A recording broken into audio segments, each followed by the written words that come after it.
Okay, it appears that we are live streaming, so welcome back to the Environment and Transportation Committee. I am, as always, your friendly chairman, Kumar Barve. I'm joined by my equally friendly vice chairman, Dana Stein, and the members of our lovely committee, including, for the first time, Delegate Linda Foley, and another new member, Roxanne Prettyman, would have been here, but she had a personal emergency, and we will see her at the next public hearing. So with that, let me announce to everyone the order of the bills. And let me also reiterate that sponsors will have 4 minutes, witnesses will have 2 minutes.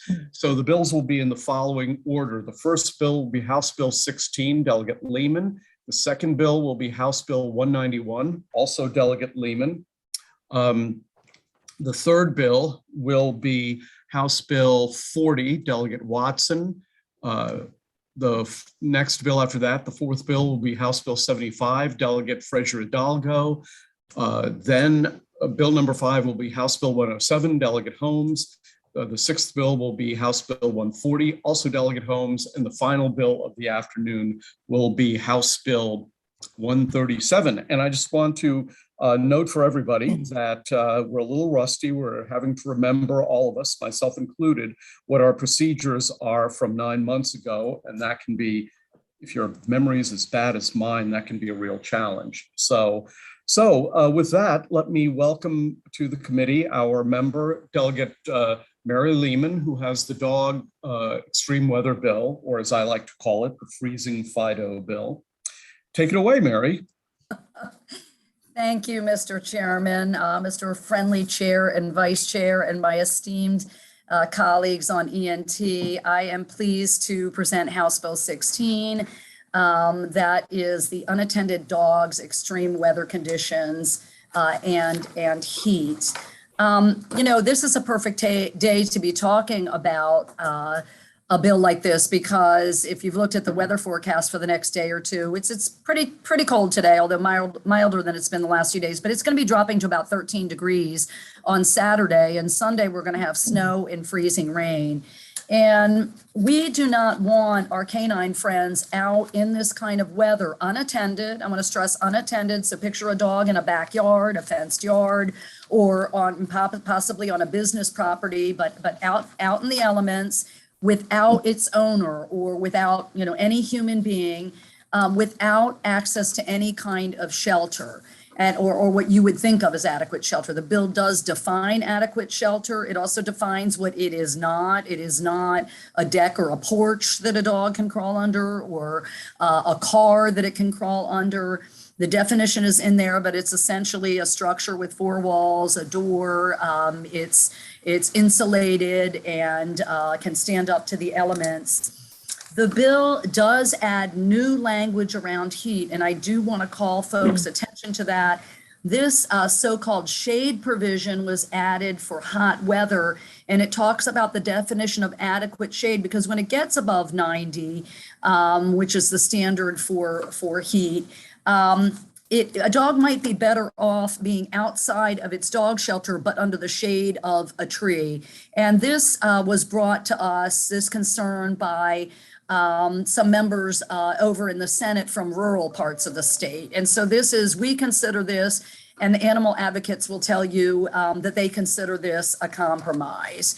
And so again, we want to take care of our canine friends. About half the counties in the state of Maryland have adequate shelter laws in place already. We want all of the dogs across the state of Maryland who are left outdoors unattended for 30 minutes or more to have a guarantee of adequate shelter. And so I hope this is a third year for this bill. I hope the third year is the charm. I thank you for your consideration, and I urge a favorable report. Thank you. Okay, Delegate, before what we're going to do is we're going to do all the advocates, and then we're going to go to questions. And I see Delegate Weigel has his hand up. But before I do that, let me just ask, so is this bill as it is before us identical to the way it passed the House, or did you draft it differently to encompass that amendment? Yeah, it is. So there is a change to the heat part of it to include this shade language. There's a shade definition on page Okay, 2. well, no. But I don't need to know what it is. I just Okay. need to know whether it's an additional amendment or if it's drafted into the bill you're presenting to us. It is drafted into the bill. Yes, the shade amendment. Well, in that case, this bill is, even though we've passed it 2 years in a row, because of this amendment, it's going to have to go to the subcommittee for consideration of that amendment. Okay. Now, for other sponsors who have bills that have languished in the Senate for several years, if your bill is identical to the way in which it passed the House last year, it's not going to have to go to subcommittee. It will go straight to the full committee for a vote procedurally. So if you do want to make an amendment, then it'll have to go to subcommittee, and that'll slow it down a little bit.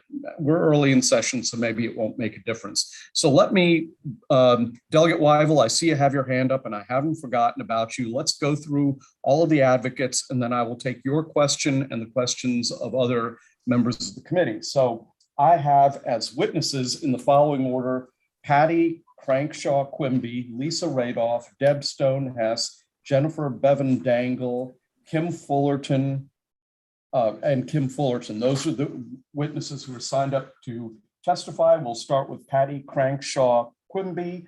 Welcome to the committee. You have 2 minutes. Thank you, Chairman, Vice Chairman, and committee.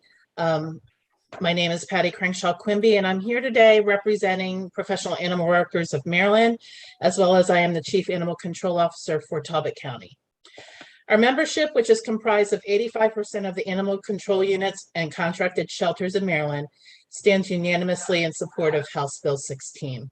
We believe this will provide a safe environment for animals served by our agencies. I did submit written testimony, so I'm not going to take my whole 2 minutes, hopefully.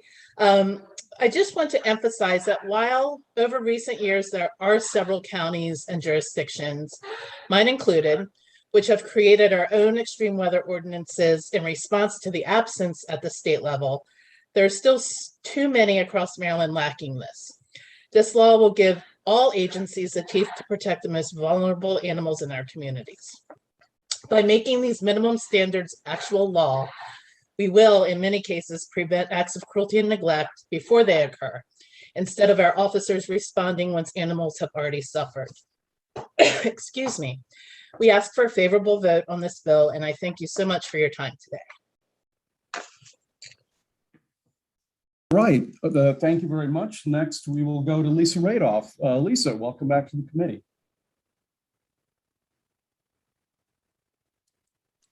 You're on mute, Lisa.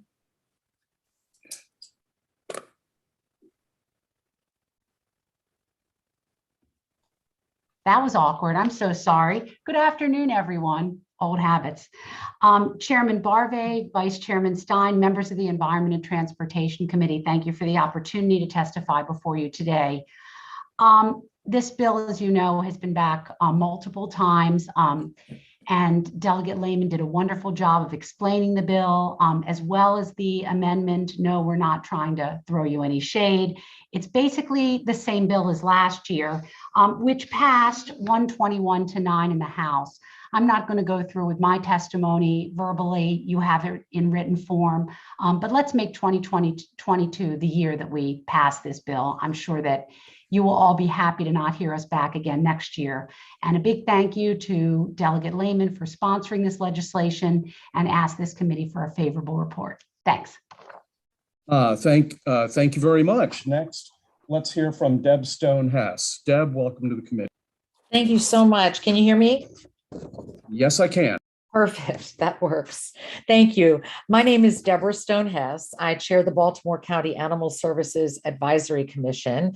Our commission was created by the Baltimore County Council to advise on matters concerning Baltimore County Animal Services, which is our county-run shelter and our animal control division. And about 5,000 animals come through our shelter every year. On behalf of the Baltimore County Animal Services Advisory Commission, I request a favorable report on House Bill 16. In 2018, the Baltimore County Council passed a bill that is the inspiration behind House Bill 16. It's called Oscar's Law, and it was created after a dog named Oscar died of hypothermia while lying in sub-freezing temperatures in the snow in his Baltimore County yard. Just think about it, lying in the snow and freezing to death. Baltimore County decided that its citizens must be responsible for preventing such a tragedy by ensuring that animals have appropriate shelter from intense heat and cold. Animals throughout our state deserve these protections and will receive them if House Bill 16 and its common sense requirements are approved. I imagine that many of you may have pets and care for them deeply. Imagine if your pet was left to suffer and possibly even die in the freezing cold or in terrible heat without any protection. Pet owners have a responsibility to care for their animals and not place them in harm's way. Unfortunately, some pet owners don't always take these responsibilities seriously.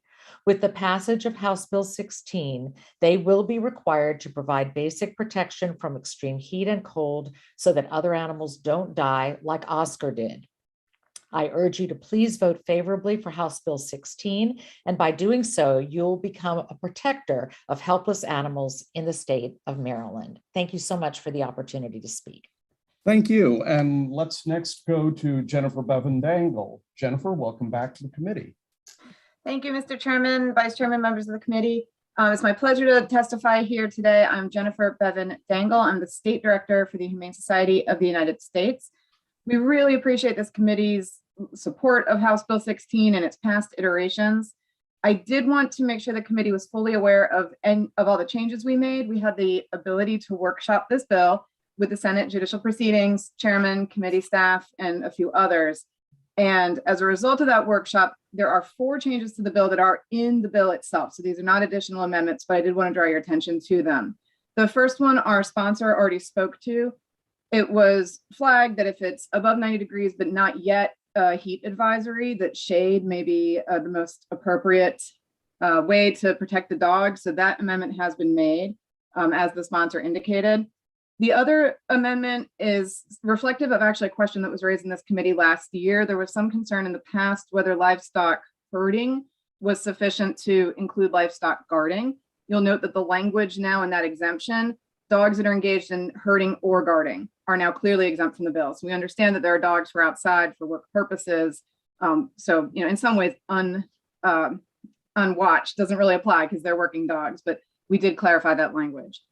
The third change is clarifying, and again, this was raised by a senator with a farming community, clarifying that the flooring in the new definition can be elevated or properly insulated.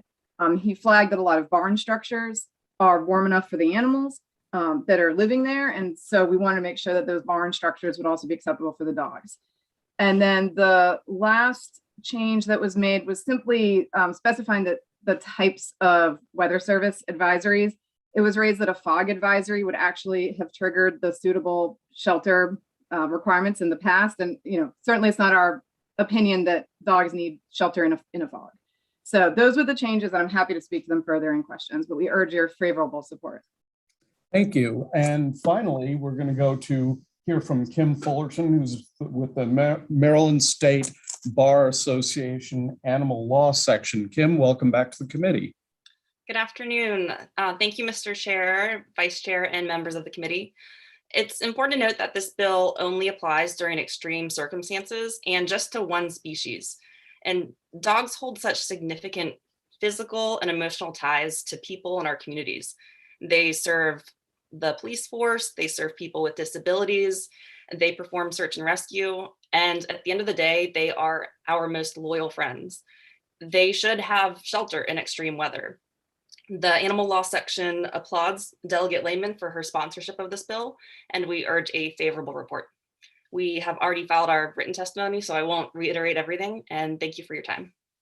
Thank you. All right, I believe that's all of the all of the witnesses who signed up to testify. Let's go to questions. They'll be in the following order: Delegate Weivel, Delegate Clark, Delegate Healy so far. So Delegate Weivel, you have the floor. Thank you, Mr. Chairman. Could you clarify for me, Delegate? I'm looking at the definitions, and under criminal law, it says extreme weather conditions means temperatures below 32 or conditions during active weather warning or advisory issued by the National Weather Service. But then on the next page, it says extreme weather conditions does not include advisory issued by the National Weather Service. Am I missing something, or does that seem contradictory?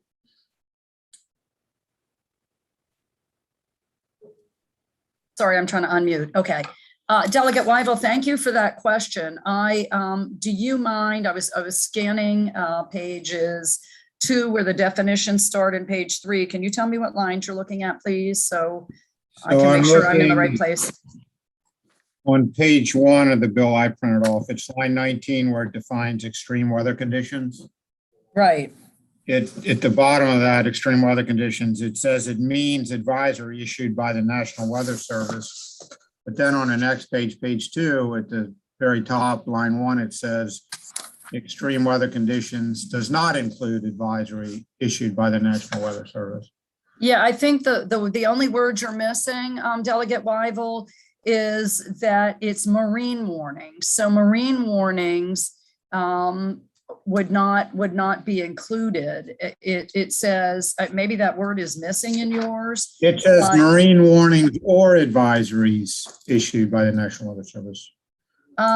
You know, I will have to go back to the drafter and ask if that is an error, the way that I understand the point you're making. So marine is modifying warnings, but then it goes on to say or advisories. I read it to mean marine warnings or marine advisories. Yeah, but it doesn't say it's grammatically, yeah, I hear what you're saying. It's a little bit awkward. So I can certainly double check that. And I don't know if Ms. Bevin Dangle has any thoughts on that. With the chair's permission, it is marine warnings or advisories, both of them being marine. So you have fog warnings, you have high gale warnings, but you also have fog advisories. So just like you get a snow advisory that becomes a warning that, you know, in Maryland usually becomes no snow at all. You get fog warnings, you get fog advisories. So that's what I was. Let's just make sure that the bill drafters and our legal counsel understand the sponsor's intent. We'll fix that. If it needs fixing, we'll fix that in the subcommittee. All right. So I guess, all right, I understand that marine can apply to both, but my concern, I guess, with this bill in the past has been, say you leave your dog out in the backyard and you run to the grocery store, and if the National Weather Service would issue a severe thunderstorm warning while you're at the grocery store, you would then be in violation of this law, correct?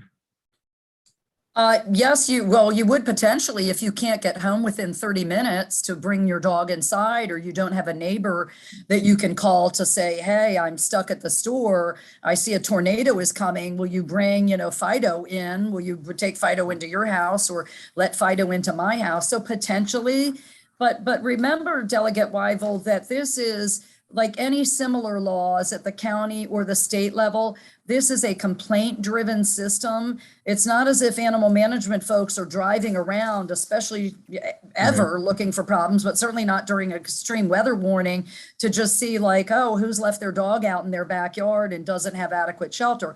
So yes, potentially that could happen, but that's to create awareness too, that if things happen, right? People go to run an errand and then they maybe get in a car accident, they get waylaid, or they get, in a long line at the grocery store.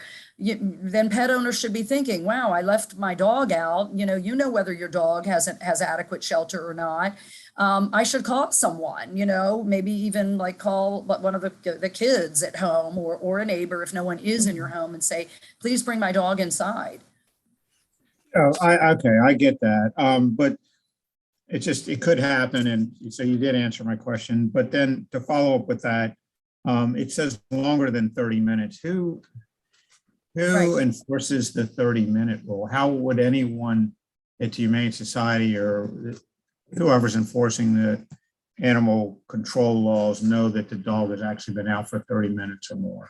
Well, that's a good question. I'm going to ask at least one or more of the animal management folks that go out that are in the community checking on the welfare of pets to answer it as well. But I would just say, in the case of Oscar, who we've talked about in the past and you heard about again today, neighbors had called repeatedly about Oscar. They could see, this was in a neighborhood, not a rural area, where people could see that Oscar was out in his backyard with no access to shelter in all kinds of weather, and repeatedly asked Baltimore County to do something about the dog, to take the dog or find the owner, but Baltimore County had no law on the books at the time.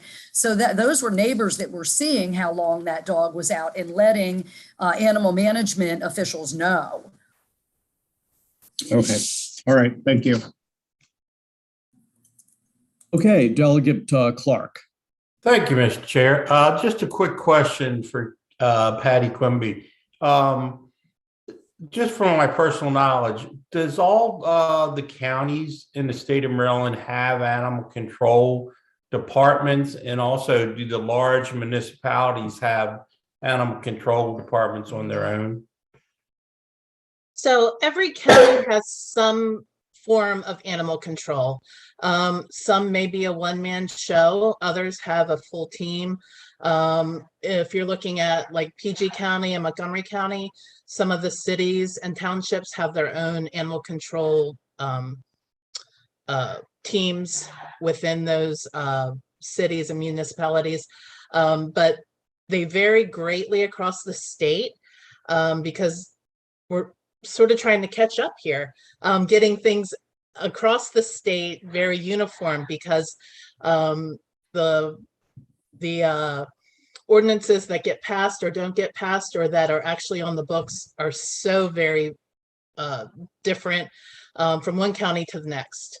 So this is really important to us so that we can at least have some minimum standards on the books for every municipality, whether they have one officer for the whole county or if it's Baltimore City, so that we're all on the same page. Okay, thank you. And one quick follow-up, if I may, Mr. Chairman. There's nothing in this bill that I remember from the last couple of years that would cause any jurisdiction that doesn't have anything but a small shell of an animal control department to mandating them to have to expand and put some kind of financial mandate on them to expand their departments. Is there? Not at all. Okay. No, absolutely Okay. not. Thank you very much. Okay, Delegate Healy. You need to unmute yourself, Ann. Thank you. Yeah, okay. Thank you very much, Mr. Chairman, for that, and also for recognizing me here. I supported this bill in the past, and I will again. I just have a question that was raised by this amendment that was discussed about the animals that are guarding other animals, sheepdogs and so forth, that there's an exemption now for those dogs that are working out in the elements because that's what they're supposed to be doing. My question is there also a similar kind of exemption or some kind of provision dealing with dogs that are guard dogs in industrial areas, some places where they have dogs? I know like a company might have a fenced in area and they put dogs out at night so people don't break in and steal. And it usually keeps just the dogs running around and barking, keeps people away from their property. Are they also protected, or I mean, how are they dealt with in this bill? Delegate Healy, yeah, that's a good question. I'd like Ms. Bevin Dangle to take that question about the exemptions for various working dogs. Thank you. Thank you.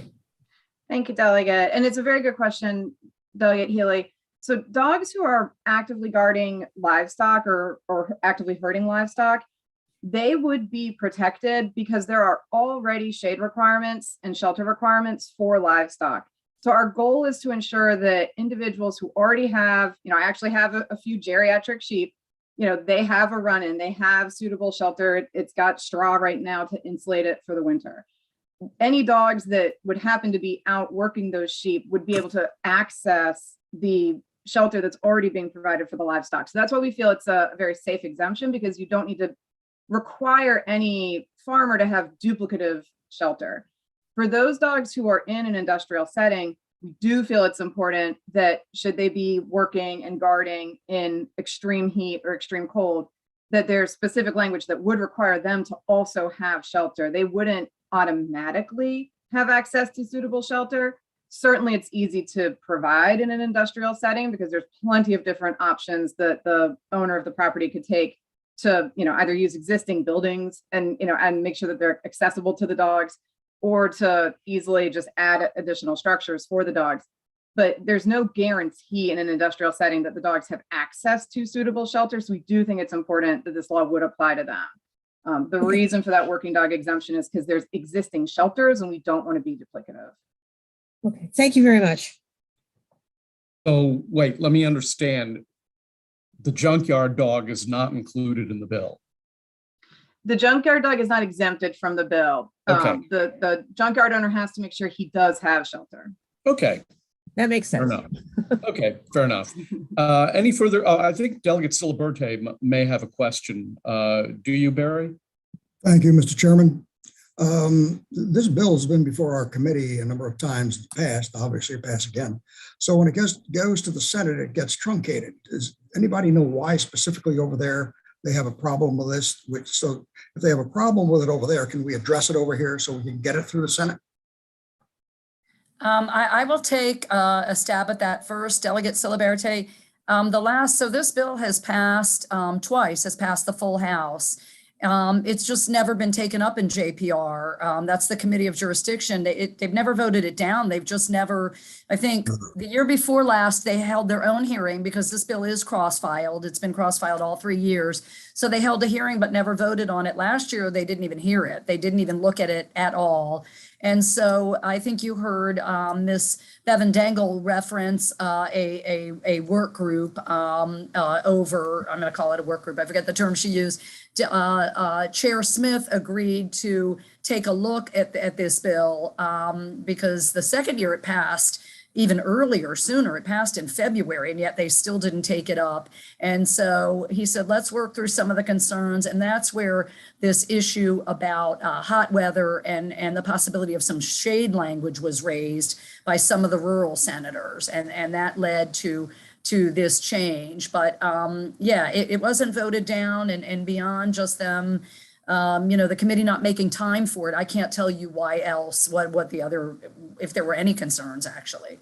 It looks like Lisa Radoff might have an answer for you, delegates, so let me recognize her and then you can follow up if you wish. Thank you. I just wanted to expand on what Delegate Lehman said. We did workshop the bill with Chairman Smith over the summer, and we also have a sponsor in the Senate from judicial proceedings. So especially last year being all virtual, that also seemed to make or break, and with a lot of the legislation that went through judicial proceedings last session. So having that amendment on shade, we feel will really strengthen the possibility that this bill will pass this session. So hopefully that eases your mind. Thank you. Yeah, let me also say that there were a number of bills from members of this committee that never even got the courtesy of a vote in the Senate, something that I personally take a very dim view of. And so this is going to be uppermost in my mind, not just for this bill, but for several bills of many delegates, Democrat and Republican, who just didn't get a vote in the Senate last year or the last 2 years. So there you have it. Okay, there appear to be, there's nobody signed up in opposition to the bill. Let me just double check. No, so that, thank you very much. That concludes the public hearing on House Bill 16. We'll proceed to House Bill 191, also sponsored by Delegate Lehman. Thank you, Mr. Chairman, and thank you again to the members of this great committee. So House Bill 191 is an extension, another 10-year extension of the state's Spay and Neuter Fund law.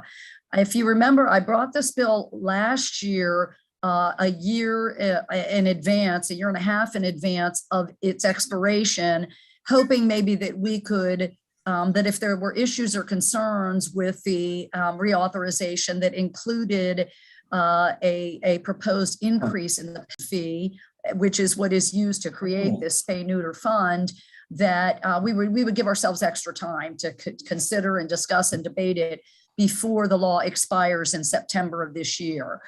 This is another bill that Chairman Barvey referenced indirectly that passed overwhelmingly, passed this committee and passed the full House relatively early, mid-February. And in this case, it was EHE that never took up the bill. I tried every way I knew how to persuade that committee to take a look, and they just didn't make the time. And so it's back. We do have to get this done this year because this law will expire in September of 2022. We not only are looking to reauthorize a very successful law that creates this spay and neuter grant fund for shelters and nonprofits. Again, it is the fund is comes from a fee on pet food licenses that all pet food manufacturers have to register with the state of Maryland. The program, nobody doubts this program has done tremendous things. It has resulted in the spaying and neutering of close to 70,000 dogs and cats in Maryland.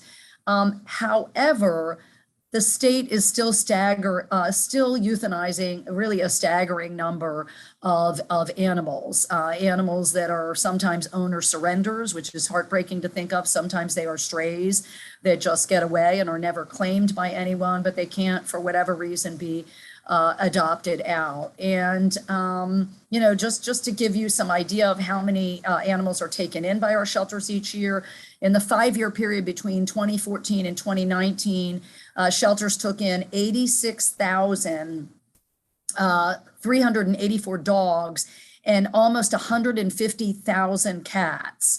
And almost 100,000 animals, 22,000 dogs, 76,000 cats in that period were euthanized. This is an absolute travesty.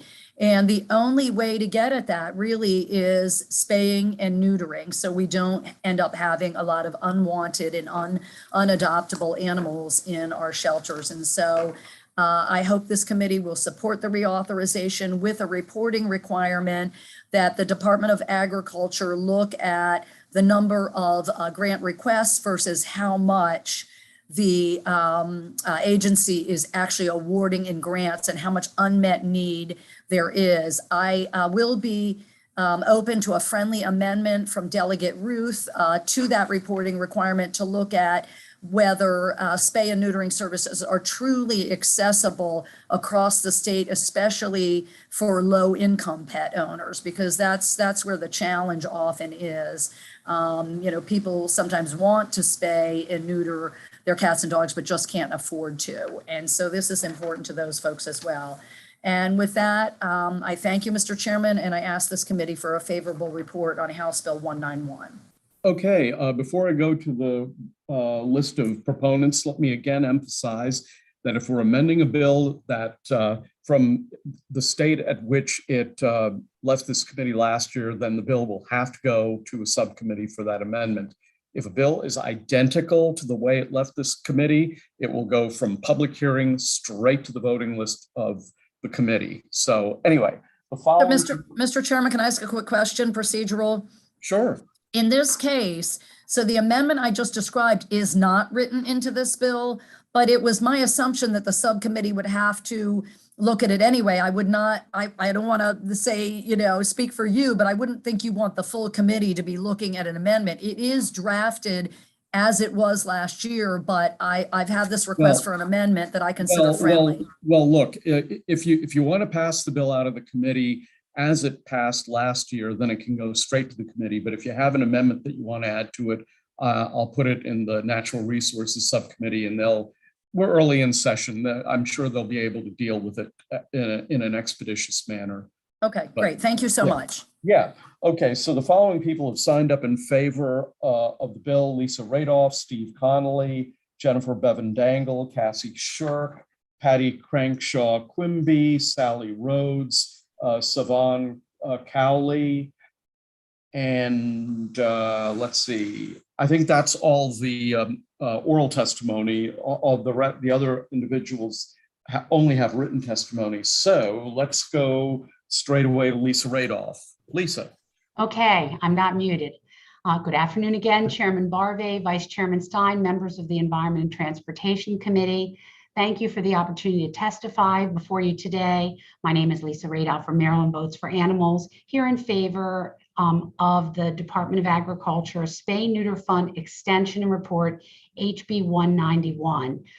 You've heard a really excellent description of the program from Delegate Lehman, and you're going to be hearing a lot of other testimony, and you have my written remarks. I'd just like to say this. Maryland Votes for Animals worked on the legislation that passed in 2013, establishing the Spay Neuter Grants program. As you know, the goal of the program is to reduce shelter intake and euthanasia rates. As you've heard, it has done successfully, and you'll probably hear more from the Department of Agriculture. Using fees collected from the pet food companies doing business in Maryland, this program provides competitive spay and neuter services grants for dogs and cats owned by low-income residents and feral cats. The sunset is this September 30th, 2022. First and foremost, Maryland Votes for Animals would like to ensure that this life-saving program continues without interruption and with as many funds as possible to approve these grants. As a member of the Spay and Neuter Advisory Board, I participate in the process to approve grants from this fund. This program has been immensely successful. I want to make sure that we do everything we can to ensure that there is no break in a program that saves so many lives. Therefore, I would be in favor of having a report from the Maryland Department of Agricultural Committee Department to the Maryland General Assembly covering the 10 years that this program has been in force.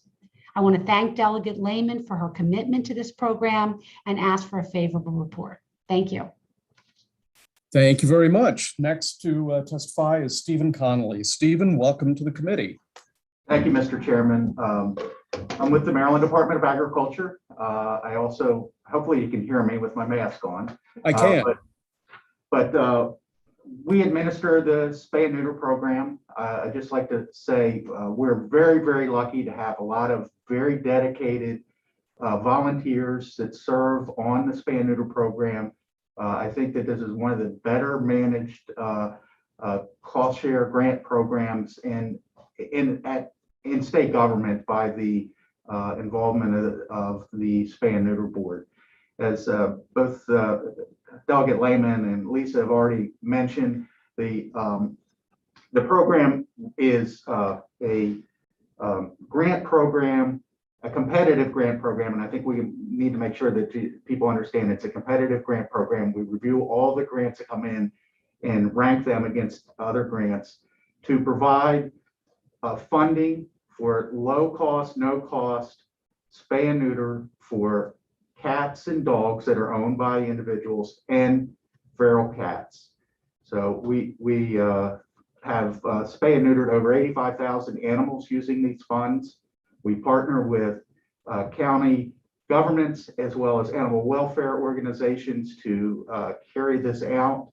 I think it's a great model for partnership with a lot of dedicated people on the ground getting this spay and neuters taken care of.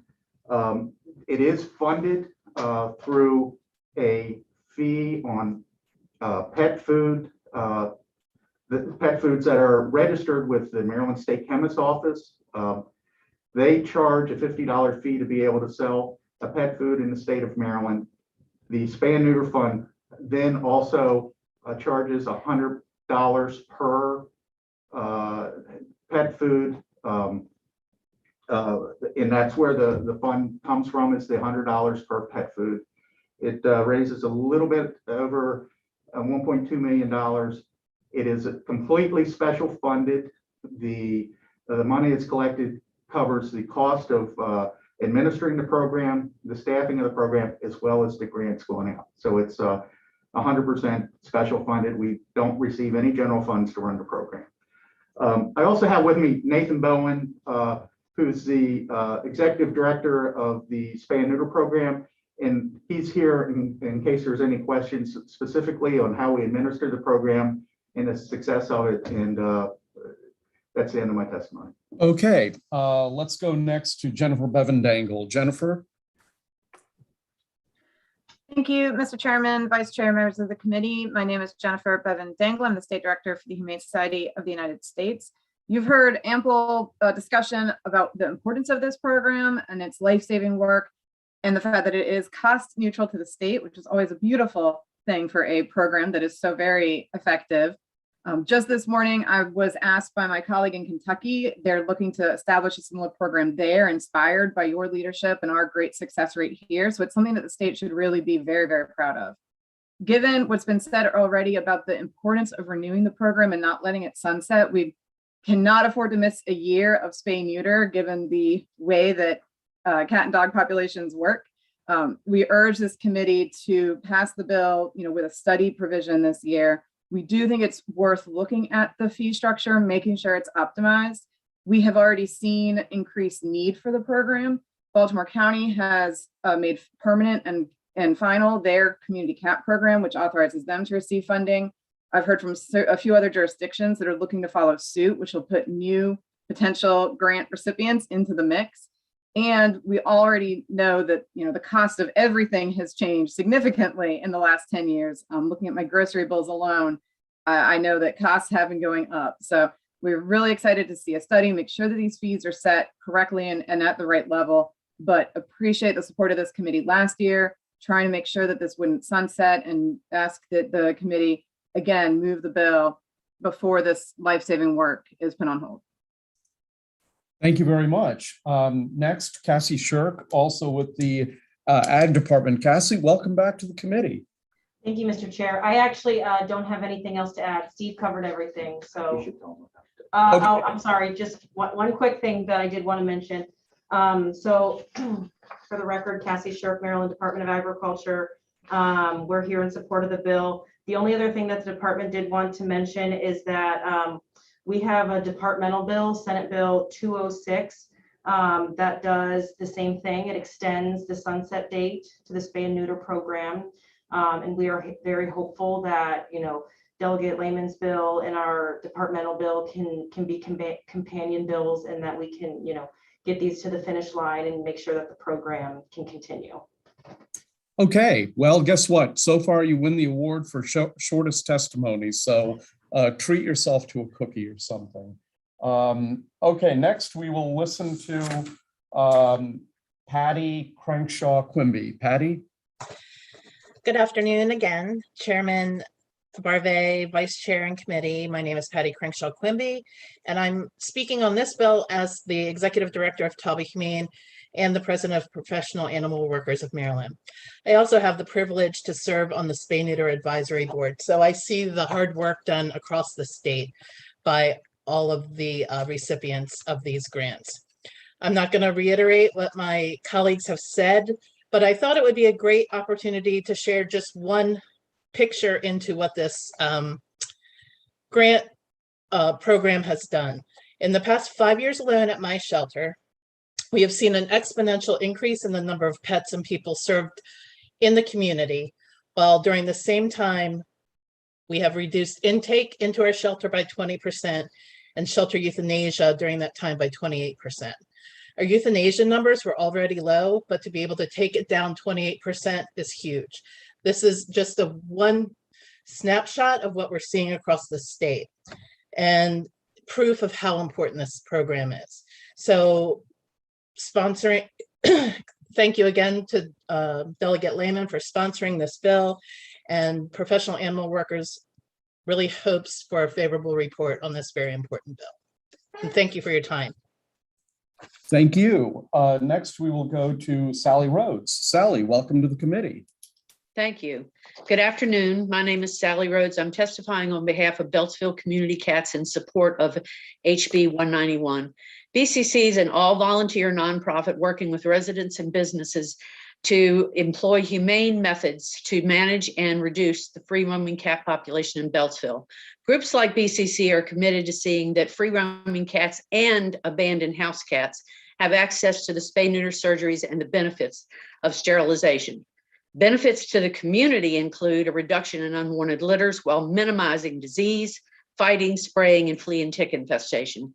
Benefits to government-funded run animal shelters include reductions in the number of cats taken into the facility, the number of cats euthanized, and the number of complaints received. The main reason for sterilizing cats and dogs is that their population growth is essentially exponential.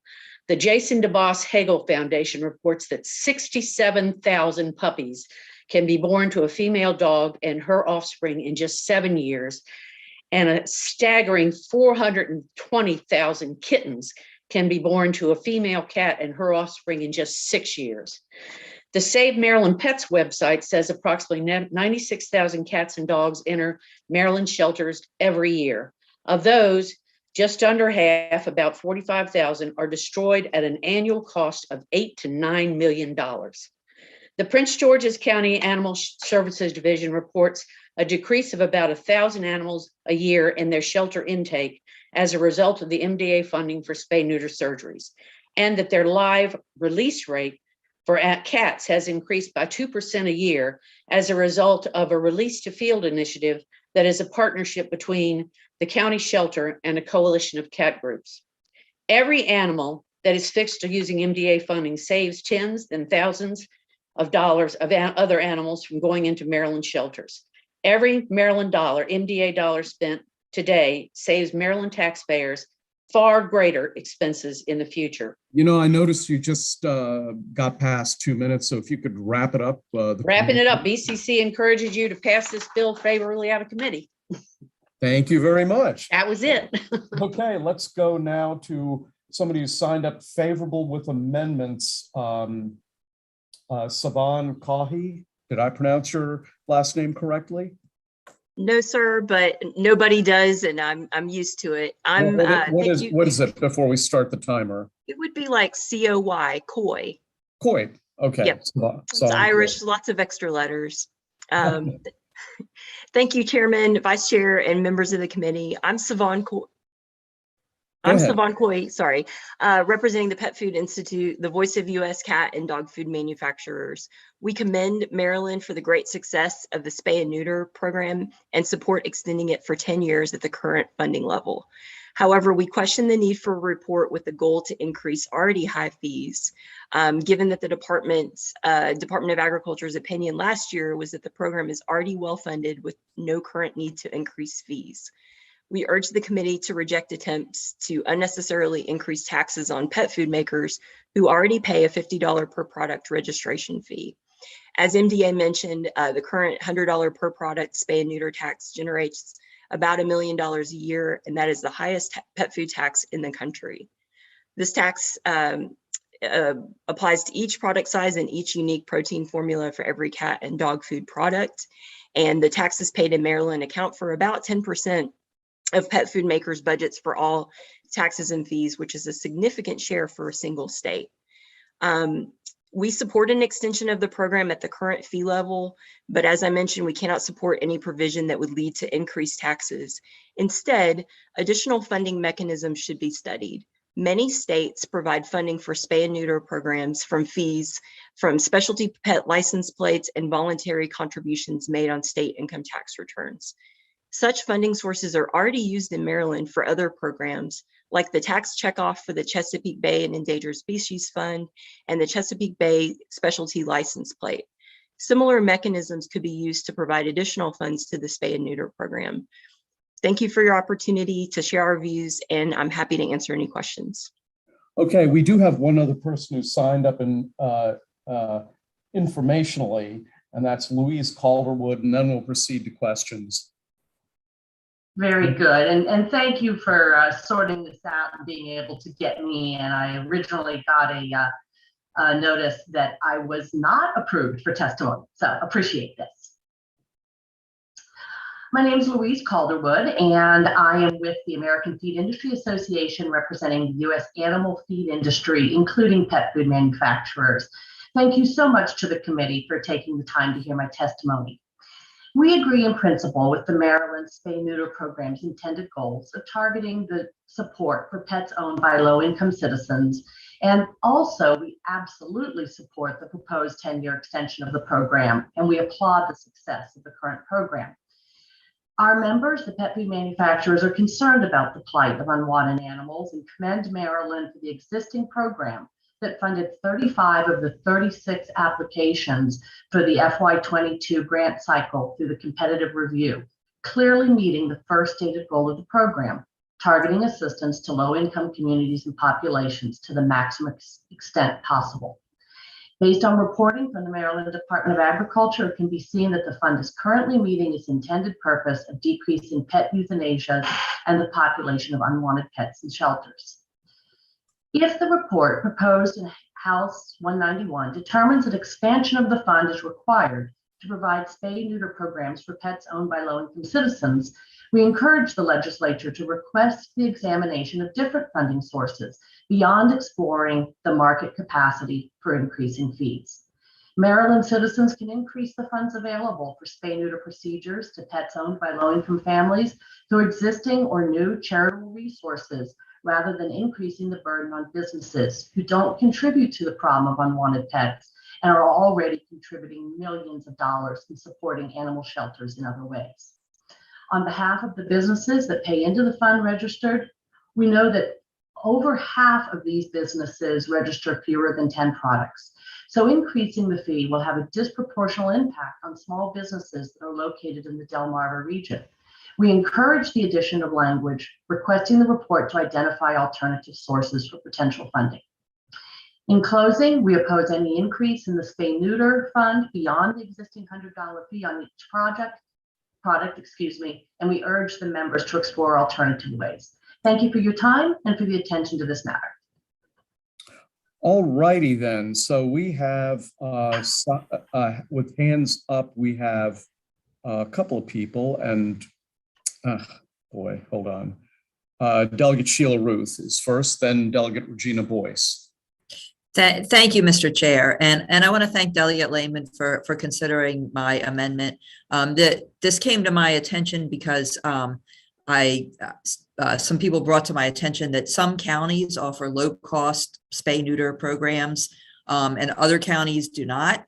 And in those ones where the county shelter doesn't offer low-cost spay and neuter programs, it can be $500 or $600 or more to get your pet spayed or neutered, and which for some people is just out of reach. And I worked with Jennifer Bevin Dangling on this amendment, and Jennifer, I wondered if you could talk just a little bit about why this is important and how it fits in with the other study provisions. Okay, before Jennifer, you answer the typical procedure here. Oh, wait, you're asking a question. Never mind. Go ahead, Jennifer. I'm sorry. No, you're not wrong. I'm just rusty. Thank you, Mr. Chairman. Thank you, Delegate. It's a really good question and a really important piece to address. First, we feel this complements the study because it is worthwhile to not just look at whether the program is meeting existing financial needs, and certainly to the issues raised by the pet food companies. I think exploring other funding sources, the more funding sources, the better. So certainly open to looking at, the whole array of funding sources, but we should also make sure that the need we're basing the funding off of is the true need in the state.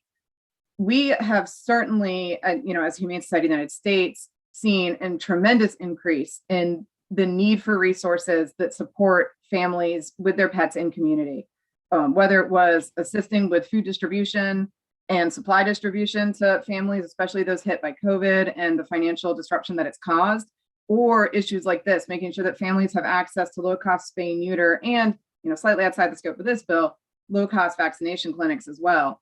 We have shelter partners in the state that do just tremendous work. I cannot speak highly enough of the work that is being done by many of our shelters to provide community resources. But we must, as a state, make sure that no matter where in Maryland you live, you have access to those types of resources. So we would be very supportive of studying, as part of this conversation, as part of the study, where are there gaps in services? Where can individuals who need the support not access low-cost spay neuter? And then making sure that we're closing those gaps. Thank you so much. And access to, making sure there's wide access to low-cost spay and neuter. But actually that can save the state money or the shelter's money in the long run. Is that correct? Certainly. And from the data that you've heard, and I think it was put best, the exponential growth that you see from unspayed, unneutered dogs and cats, not having these animals come into our shelters, not having these animals, require ACO intervention or longer lasting care or going through the adoption process. Those are all tremendous cost savings that the counties and the state benefit from. Thank you so much. Okay, next we will go to Delegate Boyce, followed by Delegate Weigel. Thank you so much, Mr. Chairman. I had a question about the fee. And so it's clear we would like to extend the sunset, and it sounds like the department agrees. Is there any way to add or to discuss the monitoring of the fee and the ability to increase the fee between the new period should there be a definite need? So I'm a little unclear about what the study is going to do as it relates to cost and fees, and especially as it relates to, I think, Delegate Ruth's questions about discovering gaps. And so if, for instance, the current fee meets the programmatic needs, is there space to talk about within the next 10 years? If it doesn't, that then it could be increased rather than waiting till after the next cycle of the next 10 years after that or something. So Delegate Boyce, thank you for that question. It's excellent, actually. And that takes me back to the point I made in my testimony, which was that I attempted to bring this bill last year ahead of this year's September sunset of the law for that reason, to give extra time to look at this question of, is the funding adequate? I had actually proposed a fee increase coming in for the next 10 years of the law's life, if you will. And when it was clear that the Department of Agriculture wasn't going to be supportive of that, and the pet food companies weren't going to be supportive, the idea of a market study was raised as a compromise to try to get at, is the current fee in fact adequate, not just for right now, but as you so wisely pointed out, for 10 more years. That's the concern. And what I argued last year before we reverted to the compromise of the study is to say, I cannot imagine that we want to leave the fee the same for 20 years. And so the first person I said that to said, well, it's not 20 years. And I said, well, yes, it is. If we extend it for another 10, it would be a total of 20 years since this law was first passed. As Ms. Bevin Dangling said, all the prices are going up. The cost of everything is going up. And I just want to caution too, when folks talk about that 36 of 37 or 37 of 38 applications were funded, that's wonderful, but they were not fully funded. They weren't even close to being fully funded. Some organizations got less than half of what they asked for. So that's a little bit misleading to talk about that overwhelmingly the applications that were submitted all got funded. And so that's what this report or study language is about, sort of a market analysis of, of where those gaps in service are, as Ms. Bevin Dangling put it, to better understand the unmet need. And then with Delegate Ruth's proposed amendment, the issue of are the animals that are being spayed and neutered, what percentage of them are owned by very low income residents in the state that could not afford to spay and neuter out of their own pocket. Yeah, and I think if I could just follow up, so then the question would be, is there any language or any, and I guess I'm asking that if this report then discovers that we can't go 20 years of the same fee, would there be an allowance for an increase of the fee, even though we've already made the extension?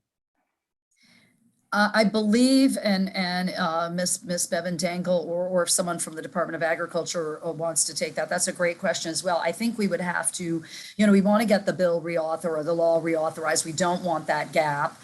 We can't afford to have that happen, but I believe we would have to open the law again to, to address that $50, $100 fee. But not within the next 10 years after the extension is what I'm asking. No, Okay, sooner. so Right, okay. exactly. Oh, no, Thank you. yeah, yes. Thank you so much.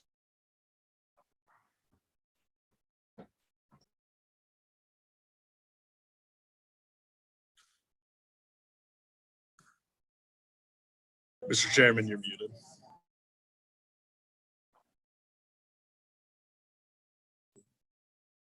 You can usually just push your space bar. Yeah, I pushed down the space key and it didn't seem to do anything. Anyway, Delegate Weigel, go ahead. Thank you, Mr. Chairman. I just want to clarify, a couple of people testified about the fee being increased. This bill as proposed does not increase the fee. It only extends the date. Is that correct, Delegate Lehman? Yes, there is no fee increase. It's just the reporting requirement, that market analysis I mentioned, that would have to be done by the Department of Agriculture. Right. Okay, thank you. You're welcome. Delegate Healy. Thank you, Mr. Chairman. I just wanted to make a slight suggestion. If there's an interest in addressing the fee going forward, to change it from a dollar amount to a percentage, so that if the costs of the product go up, the fee would also go up along with it. But the same way a sales tax would work, rather than a dollar amount. It'd be a very tiny number, because it would be based on what it's based on now. And so it would be you'd have to have somebody do a calculation to make it revenue neutral initially, and then it would be allowed to grow in the future. That's another way to do it, so that you don't have to keep reopening the bill. Boy, we refugees from the Ways and Means Committee have the same feelings on these things, don't we, Anne? Okay, I don't see any further questions. And technically that wasn't a question, so I'll have to remind the committee that this is a bit like the game show Jeopardy. It has to be in the form of a question. So with that, it looks like But Mr. Chairman, as long as we add, I thought we were allowed to add, isn't that so? That's true. You're right. Isn't that so? I guess it's a question now, isn't it? Okay, well, no one else has signed up to testify for or against the bill, so that concludes the public hearing on House Bill 191. Let's proceed now to House Bill 40. Delegate Watson hopefully is in the House. I am here, and good afternoon, everyone. Before I begin, I wanted to tell you that I had a friend who was listening to the last two bills and definitely supports them. What's your friend's name? This friend's name is Moomin. He's named after a Japanese anime superhero. Oh, but of course. Okay, Delegate Watson, welcome back to the committee. You have 4 minutes. Thank you. Good afternoon, Chairman Barbe, Vice Chairman Stein, and members of the committee. Thanks for the opportunity to provide testimony in House Bill 40. This has to do with condominium law, which seeks to protect legal rights of unit owners. This is the very same bill that you passed with amendments in 2020. And it also passed as amended in the House.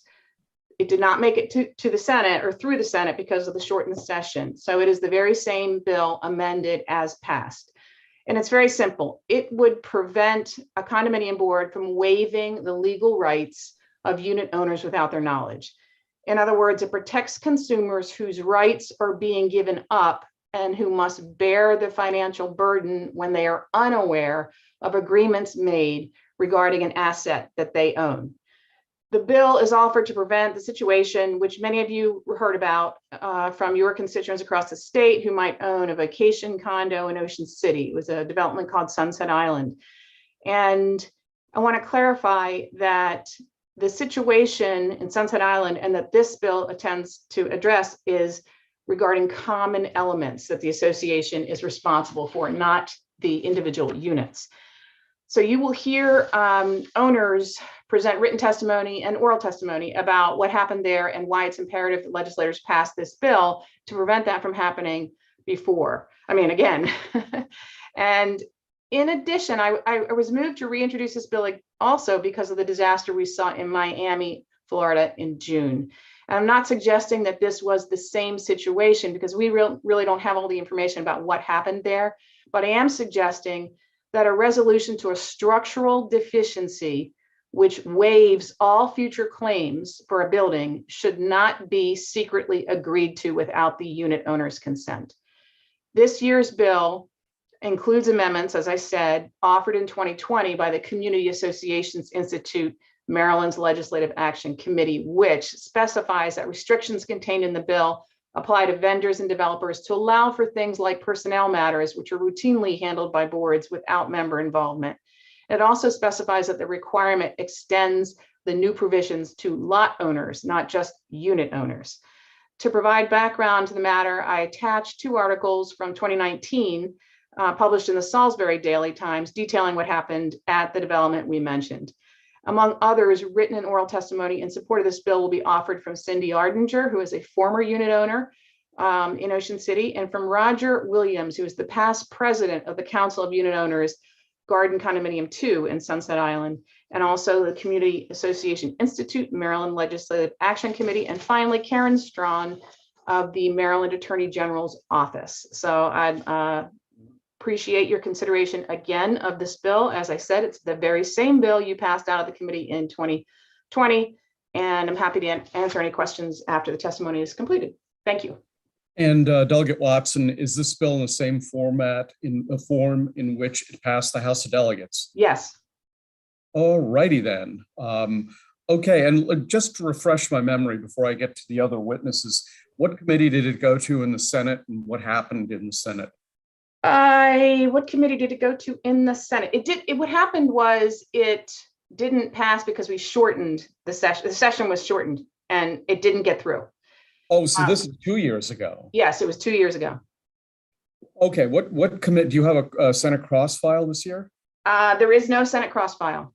Okay, what do you, any idea, would this go to finance or JPR, do you think? It went to finance last time, not JPR.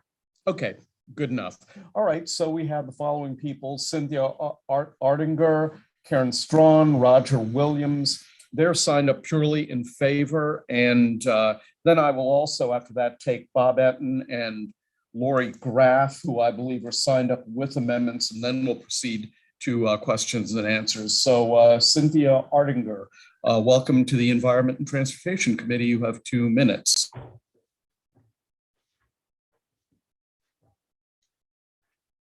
Cynthia? Well, we'll skip over her for right now. Maybe she'll come back to us. Roger Williams, are you out? Oh, rather, Karen Strawn, are you out there? Chairman, I believe she's currently trying to unmute her mic. Oh, all right, then we'll wait for Cynthia.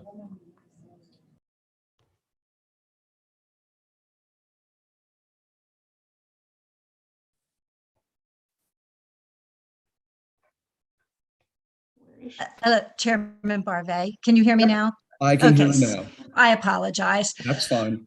Technology is not my forte.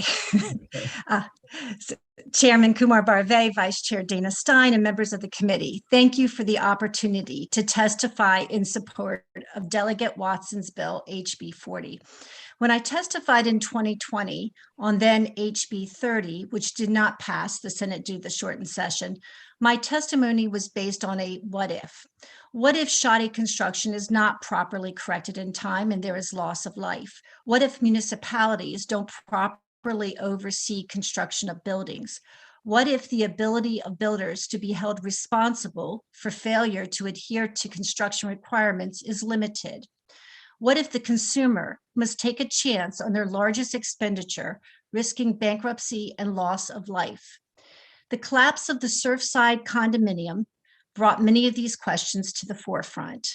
When it appears that construction does not meet basic building requirements, but somehow passes inspection, we must ask questions and hold those responsible accountable. My husband and I purchased a condo in Sunset Island. We, along with other Sunset Island owners, relied on adherence to building codes and as-built plans in the construction of those condos. According to inspection reports presented to Sunset Island, this did not occur. Because of these failures, repairs are currently being made with owners paying an assessment that exceeds $50,000 per owner. In the Sunset Island matter, some of these building deficiencies were discovered while the buildings were under warranty, some just built. And the builder responded with a repair agreement in which all current and future common element warranty rights were waived and contained a non-disclosure provision, which prevented the terms of the agreement, including the waiver of warranty rights, to be disclosed. Owners no longer had warranty rights in the common areas, but were completely unaware and had no way of finding out that these rights had been lost. In summary, not only did the construction of the Sunset Island condominiums fail to meet certain building requirements, but when it was brought to the attention of the builder, the result was a waiver of all future rights of the owners without their knowledge. Thank goodness these deficiencies were found in time and did not result in loss of life. With House Bill 40/2022, Maryland legislators have an opportunity to address the important issue of protection of a consumer in one of their largest purchases, that is real estate. I urge the committee to vote to approve this bill, allowing it to move to the full House and Senate for a vote. Thank you for your time and attention to this important matter. Thank you very much. Next, let's listen to Karen Strawn. Karen, welcome back to the committee. Chairman Barbe, may I interrupt 1 second to tell you that I misspoke. It was judicial proceedings in 2020, and it did not get a hearing because of the shortened session. Okay, I'll change that note in my little spreadsheet. Thank you very much. Karen, you're up next. Thank you, Chairman Barbe and members of the committee. My name is Karen Strawn, and I'm here on behalf of the Consumer Protection Division of the Office of the Attorney General. We support this bill because of the problems that arise when contractors have problems that have happened as a result of situations with the condominium that may result in needed repairs.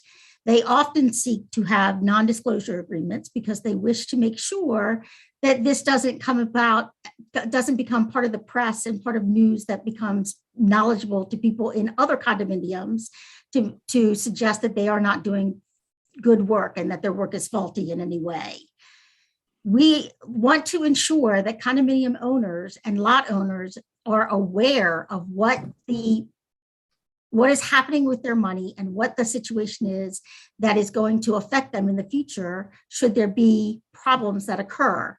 It's also important for prospective unit owners who are included in this bill to ensure that they are aware of the situation when they are thinking about purchasing a property on the condominium association land. So for those reasons, we ask for a favorable report, and we ask that this committee find in favor of the bill and prevent them from having any non-disclosure agreements that would leave the unit owners unknowledgeable about their own properties. All right, thank you very much. And finally, testifying purely in favor, Roger Williams. Thank you, Chairman Barve.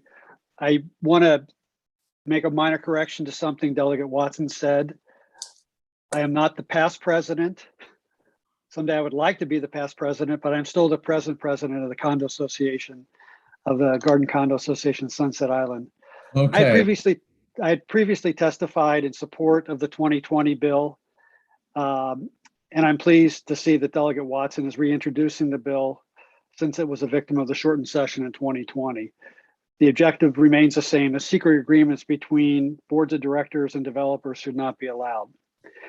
In my prior testimony, I described the construction defects at Sunset Island in Ocean City, Maryland, involving 198 condos and over $10 million in repairs at a cost of over $50,000 per homeowner to fix the water infiltration damage caused by faulty construction. These defects resulted in serious structural damage, which, if not repaired, could have resulted in property damage and possibly even serious injury or death. The terrible incident in Surfside, Florida in 2021 is a painful example of how decisions made 30, 40, 50 years ago by boards and developers or builders can have a tragic consequence in the present. I'd like to just make a few additional comments to the committee today. First, in the case of Sunset Island, the secret release agreement between the then board and the builder was done only when the builder conditioned making the repairs on the basis of a release from all existing warranties and any future repairs. In almost all cases, builders will have many orders of magnitude more resources, money, attorneys, et cetera, than small homeowner associations, a classic David versus Goliath. Without laws preventing these types of agreements, a volunteer board will almost always succumb to the builder demands because time will not allow protracted negotiations or court battles. Builders full well know the advantage of running out the clock. A secret agreement not only affects current homeowners, but also every future buyer because the agreement will never appear in any disclosure packages or land records, leaving the buyer in the dark. And lastly, from an association board perspective, you have only the board members at the time of the agreement aware of the agreement. However, board members come and go, and that knowledge cannot be legally transferred to new board members. And in our case, when the deficiency were later discovered, none of the board members who signed the original agreement were still on the board, and in fact, none currently own condos. None of the subsequent board members knew of the agreement because of the secrecy clause, thus preventing the current board from having extremely relevant information on hand to make decisions. I just want to thank you for your consideration of this bill. All right, thank you very much. Let's go to Bob Anton, who has signed up favorable with amendments, and he will be followed by Lori Graff, who's also signed up favorable with amendments. Bob, welcome back to the committee. Thank you very much, Mr. Chairman. Nice to see everybody. My name is Robert Enton. I'm an attorney, and I represent and have for, I guess, decades at this point, the Maryland Building Industry Association, and certainly represented them back in 2020 when this bill came up. I want to start out by thanking Delegate Watson for taking a pretty fair amount of time to talk with the association attorneys that are members of the association that specialize in homeowners association, condo association law. We had, I thought, a very good discussion, gained a much better understanding of what the concerns were and what the language does.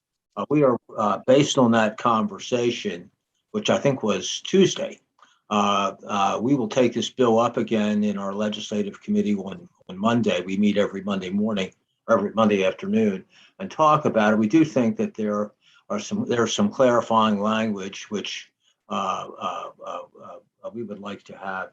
And I would just add this, that for the attorneys that are on the committee, I think, as you all know, when any type of controversy is settled, particularly between commercial parties, there normally is an agreement and there normally is a release. And there's very often a confidentiality clause. And, typically, when you read about a court settlement, it's the same thing, the parties, you settle the press reports, the parties settled the case. Without the defendant acknowledging any wrong, but they settled it because of the cost of litigation, et cetera, et cetera. So there are plenty of good reasons why a case, or controversy can get settled. Having said all of that, we look forward to working with Delegate Watson and see, if there are amendments needed. Hopefully, we can work it out with the proponents and her and come back to the committee with a bill that we have no opposition to. I'll be happy to answer any questions. Thank you. Okay, let me go turn now to Lori Graff, and then we will entertain questions. Lori? Thank you, Mr. Chair, members of the committee. Lori Graff, I'm CEO of Maryland Building Industry Association. I don't really have a lot to add to Mr. Enton's testimony, except for to thank the delegate for meeting with us. We just are concerned about unintended consequences, as we always are with legislation, but I think everybody knows that we're happy to work on it, and I think there's just some clarifying language that we may be able to come to an agreement with and move this ball forward. So thank you very much, and look forward to working with everybody. All right, are there any questions from the committee? Yes, Delegate Terraza. Thank you, Mr. Chairman. This is for Mr. Enton and Ms. Graff. You guys supported this bill in 2020, and now you're talking about clarifications. Can you talk to me about what changed? Let me just say, Delegate, that the bills get reintroduced every year, and every year interested parties look at them. and review them. And it's not to say in any way, shape, or form that you don't look at it in a following year or 2 years. This was 2 years ago, in fact. Take into consideration, whether anything has changed, number one, but number two, you take another look at it. And, I think that's what you would do if you were in our position. And you may look at it and something may occur to you, or maybe something occurs to one of our members, one of the attorneys that advised them that nobody thought of. And so, everything is, our bills don't carry on from year to year like they do in some legislatures. You have to reintroduce the bill. You have a hearing, you get the chance to look at it, you get the chance to speak. And if you have a concern, you express it. So we looked at the language this year. We had some concerns. We did discuss them with the sponsor. She didn't indicate, she was like us. She said, thank you very much. And I want to go back to the proponents for the bill and discuss these issues with them. And we had the same response. She told us, what she thought. And we said, we're going to go back to our members and discuss it. All right. Any further? Okay, I just wondered if Miss Graff had anything on that. Sure.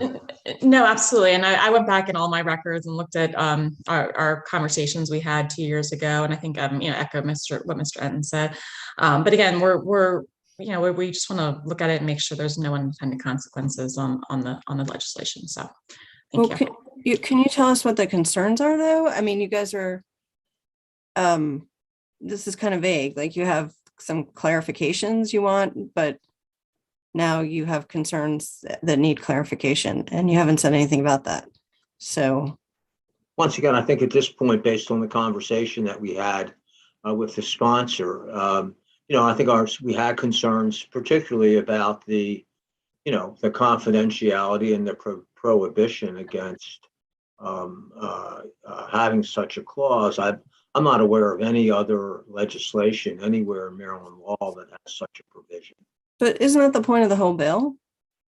Once again, we want to talk about it. Maybe there's some way that we can address it that will address the concerns of our members. So it seems like the crux of the whole bill is that you can't keep this confidential. It's a consumer protection, as Ms. Strawn was saying. So if your concern is the consumer protection, delegate, but we are continuing to look at it. Ms. Graff, do you have anything? You're on mute. I got you. Yeah, I mean, like I said, we're continuing to look at. We're not looking to. We understand the intent of the bill.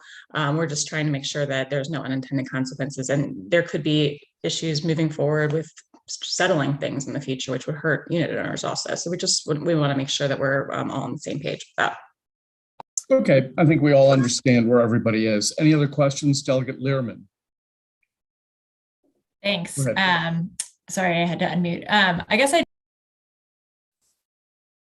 You're muted again, Delegate. Yep, somebody else muted me, sorry. Yeah, I did by mistake, sorry. Okay. I just wanted to say, as an attorney, Bob, you mentioned that I would say confidentiality is something that's usually negotiated. It's often a sticking point in settlement negotiations. I would not say that it is standard. And I guess in a situation like this, I'm not sure how unit owners would be protected if it's confidential. So could you just respond to how on earth, if the idea is you want it always to be confidential, how would unit owners be protected if they could never know what had been agreed to? Yeah, I guess the unit owners under Maryland law have the ability to make claims for defects in property for roughly a period of 3 years.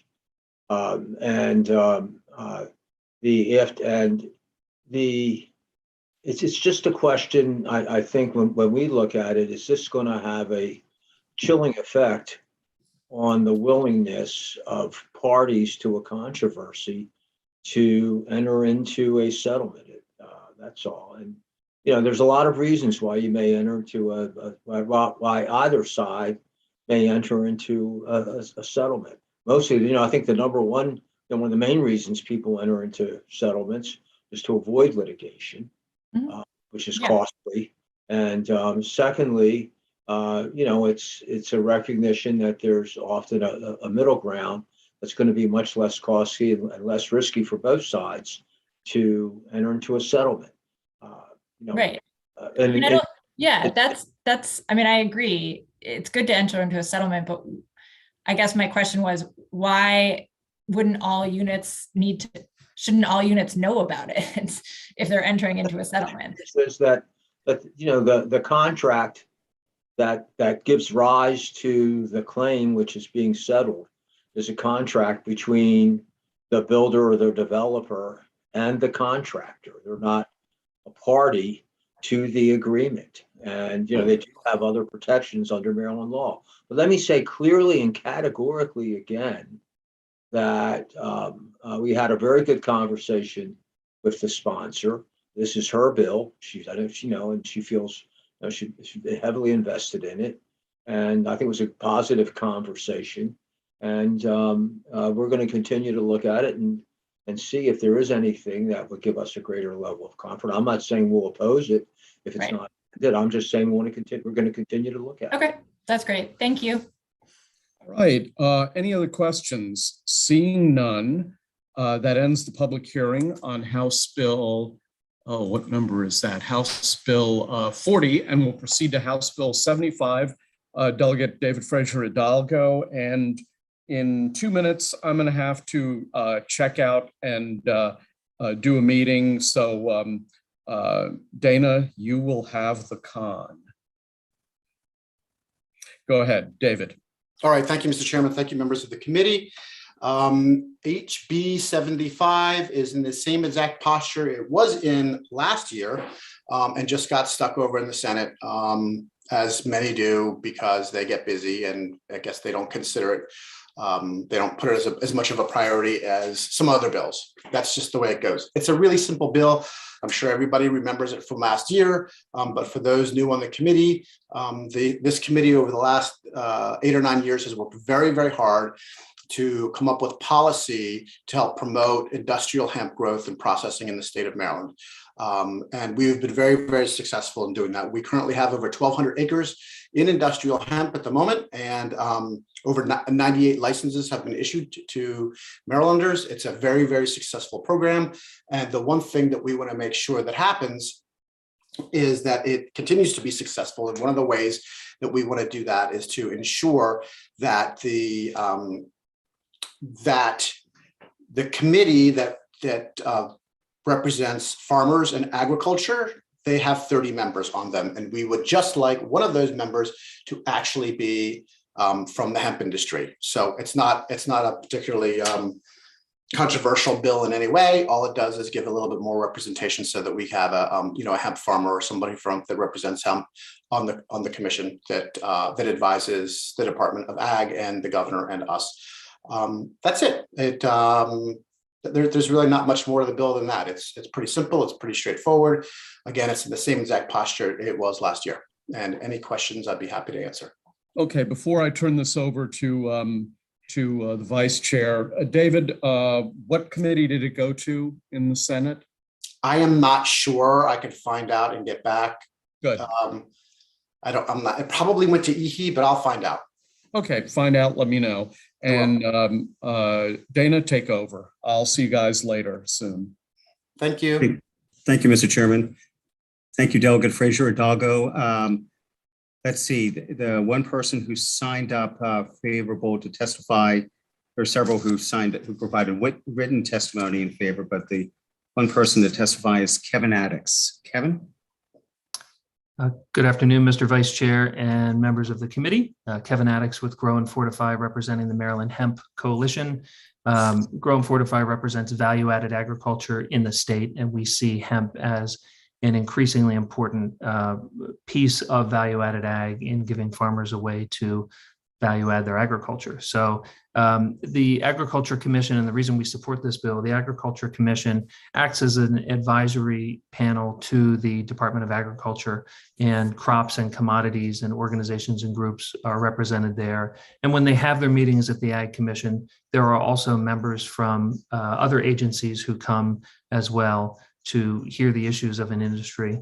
The hemp industry also feels like, given the sometimes confusion about medical cannabis, marijuana versus hemp, it would be good to recognize, they see this as a way to recognize hemp as an agricultural crop and commodity in the state. And the other thing that it would do is it would provide a forum, a regular forum.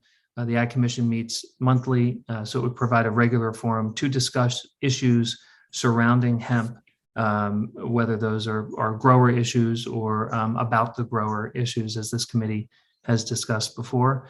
And I wanted to thank Delegate Fraser Hidalgo for sticking with this bill, third year running, and just to confirm, it was Education, Health, Environmental Affairs on the Senate who hears the bill. So thank you very much. Okay, thank you. Any questions for the bill sponsor or for Kevin? All right, seeing none, thank you very much, Delegate Fraser Hidalgo. That ends the bill hearing for HB 75. Next, we'll move on to Delegate Holmes, House Bill 107. Thank you, Mr. Chair. I am desperately attempting to share my screen. Oh, there you go. Thank you very much. Ladies and gentlemen, I want to thank you for allowing me to testify on HB 107. And HB 107 is a bill that was presented to this committee last year.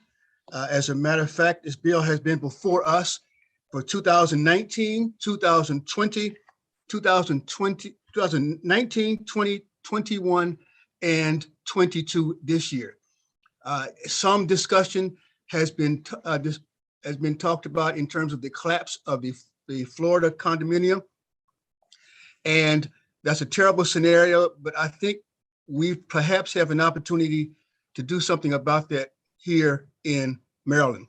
I want to start out by indicating to everyone listening to me that I have convened a task force. The task force began in June of 2021. The task force of the Common Ownership Community, Task Force on Common Ownership Communities met once a week since June. The task force then split up into several different committees. The committees for the task force were Education and Training, Homeowners Bill of Rights, Comparable Analysis of Condo Act, HOA Act, Reserve Study Requirements and Infrastructure Funding, Insurance, Community Manager Licensing, and the Condo Lien Amendments. The only reason I mention that, Mr. Chair, is to let you know that there's an active group of participants throughout the entire state of Maryland that are concerned about what took place in Florida and how we can prevent that here.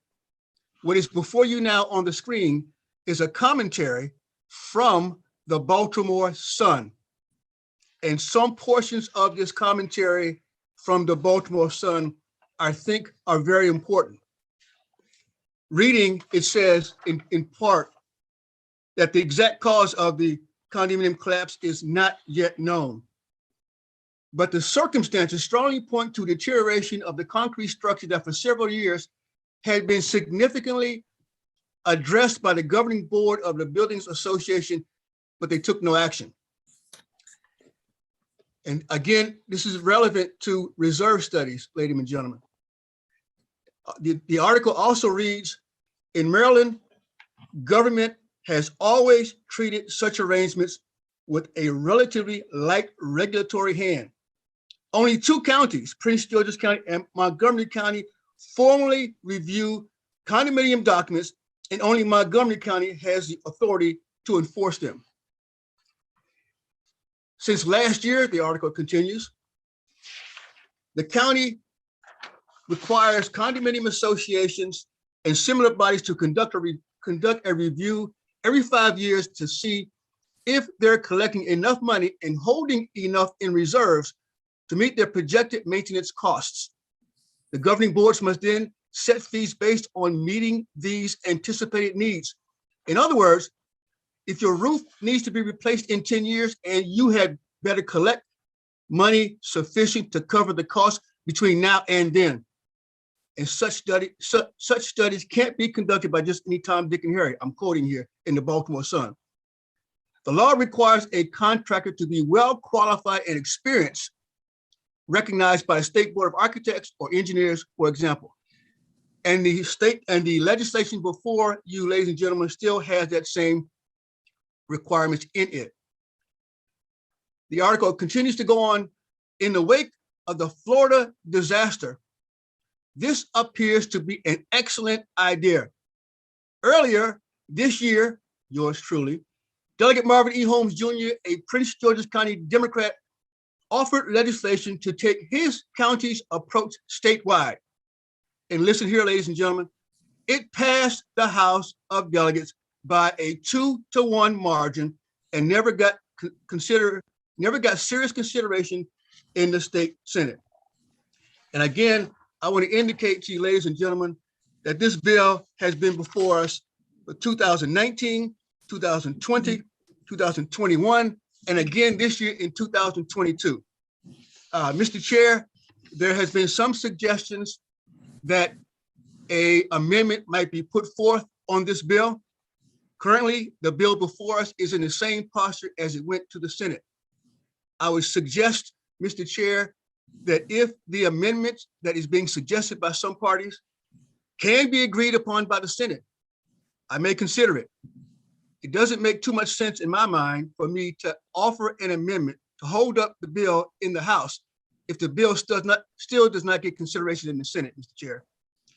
With that, Mr. Chair, I will terminate my testimony and unshare my screen, and you can go on to the witnesses if you would, Mr. Chair. Thank you all very much for your participation in this very important bill.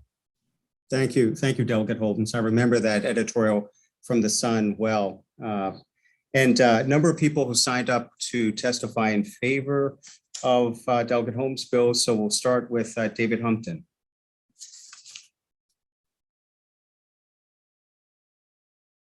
Mute. David Humpton, okay. Yes, great. Good afternoon. It's good seeing everybody. Thank you, Delegate Stein. And thank you, Delegate Holmes, for your leadership on so many of these HOA and condominium issues. We appreciate your time and efforts.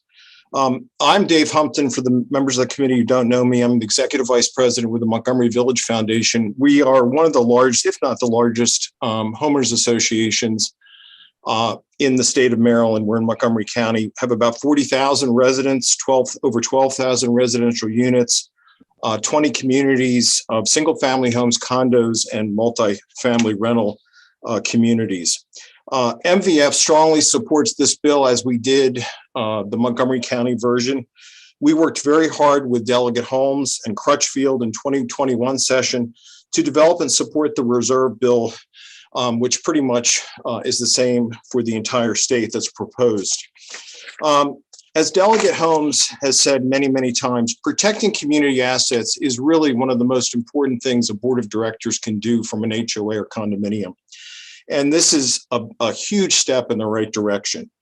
You know, Maryland is such a leader in so many areas, but really I think it needs to lead much stronger in this area to protect the assets and community associations.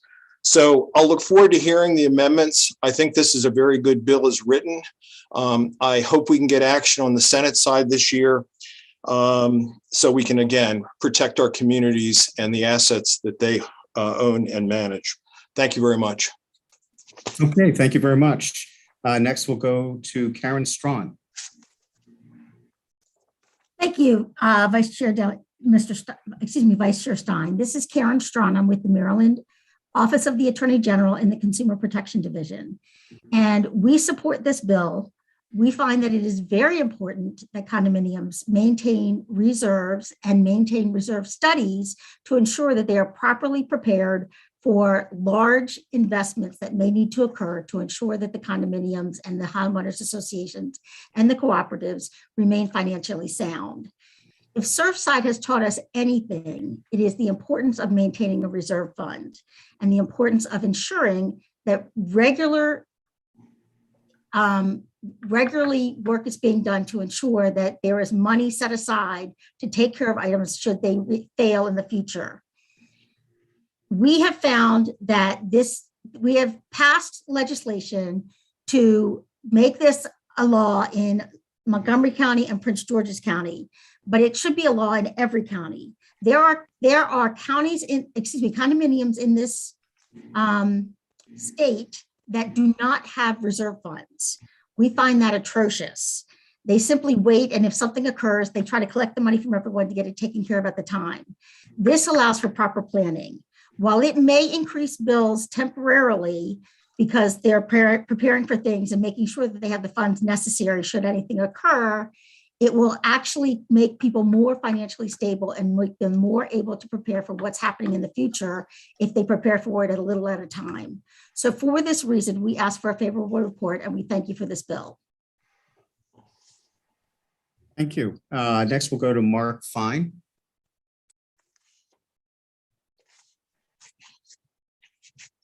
Thank you. Good afternoon, Delegate Stein, members of the Environmental and Transportation Committee, and the honored guest. My name is Mark Fine. I'm with Montgomery County CCSC, and I've represented the common ownership community within Montgomery County since 2015. I've had the privilege of being the chair since January of 2018, and I'm also on the delegates task force that he mentioned a little bit ago. My term as commissioner ends on January 31st, and I wanted to appear today to support Delegate Holmes and HB 107. The bill has been before this committee, as he said in the past, many times, and is vital to our industry, especially after the events of late. Montgomery County, like Prince George's County, has passed this piece of legislature to protect our citizens and our property. It's vital for the state to pass it. Our home by far is our biggest investment. In Maryland, there are approximately 6,700 common ownership communities representing over 515,000 homes. Montgomery County, the largest, we have approximately 1,200 common ownership communities with 156,000 homes, representing 40% of our housing stock. As I said, the CCOC had HB 567 passed this past October due to the reasons everyone is stating before. Some boards are reluctant to raise the assessment, even to cover the yearly increase in expenses. Many will borrow from the reserve fund, if they have one, to cover their operational expenses. Many run on a platform that they don't want to raise the reserves or raise the assessment because they don't feel it's popular. Reserve studies are critical to helping the board do what they need to do. The bill is not meant to penalize those who are proactive in their duty, but simply to put the protection to our single biggest asset. In closing, I ask you to please vote for HB 107. Thank you. Thank you very much. We'll go next to Sheila Daniels Enriquez.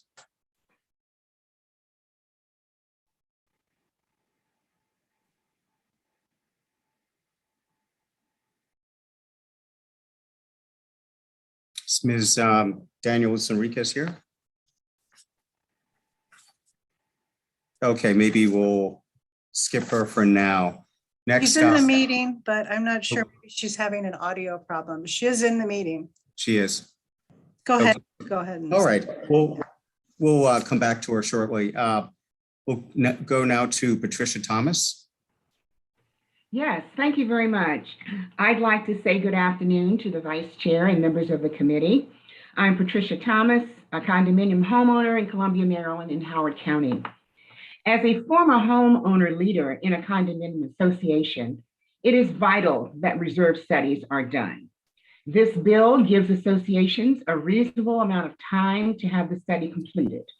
This should be done statewide so that governing boards can plan adequately for short-term or long-term projects. It is necessary to plan for expensive projects so that plans can be presented to a community in a timely manner for residents to be involved in the solution. A community can find itself in financial chaos without adequate planning and preparation. It is the responsibility of the governing boards to repair, replace, and maintain the property now and in the future. Homeowners should always know when and what that will entail. I'd like to thank Delegate Holmes for leading us through this process. I'm also a member of the task force, which has garnered so much information that will make lives of homeowners much easier. Thank you for your consideration of this bill. Okay, thank you very much. I'd like to go back to Sheila Daniels Enriquez. If she's able to speak. No luck yet? Okay, we'll make one more try after our next witness, Kim Gaudet. Yes, hi. Hello. Hi, how are you? Thank you for the opportunity, for giving me the opportunity to testify on behalf of Delegate Holmes. I too am a member of his task force that was formed last June. A lot of information was given, and I am in support of his bill. I'm a homeowner in the Hartfordtown community located in Hartford County, Maryland. It was built in 1997. Our community was constructed of single-family homes, townhomes, a community pool, walking trails, and tennis courts. I believe the reserve study is needed. We have major drainage issues throughout our community, some even causing backyards, basements, and common areas of our development to flood. The builder never installed a drainage system for our development, and we still face those problems today. I can also say that the upkeep of our services and infrastructure for our entire community, it's suffered. So this has caused depreciation of our community and homeowner properties. If a reserve study is implemented, that would mean that members would have to maintain and upkeep our community, creating appreciation of homeowner properties. So please, I urge you to support and pass this bill. Thank you again. Okay, thank you very much. Ms. Daniels Enriquez? No, okay. All right, there are a few witnesses signed up testifying favorable with amendments. Before we go to them, Delegate Clark, I see you have a question.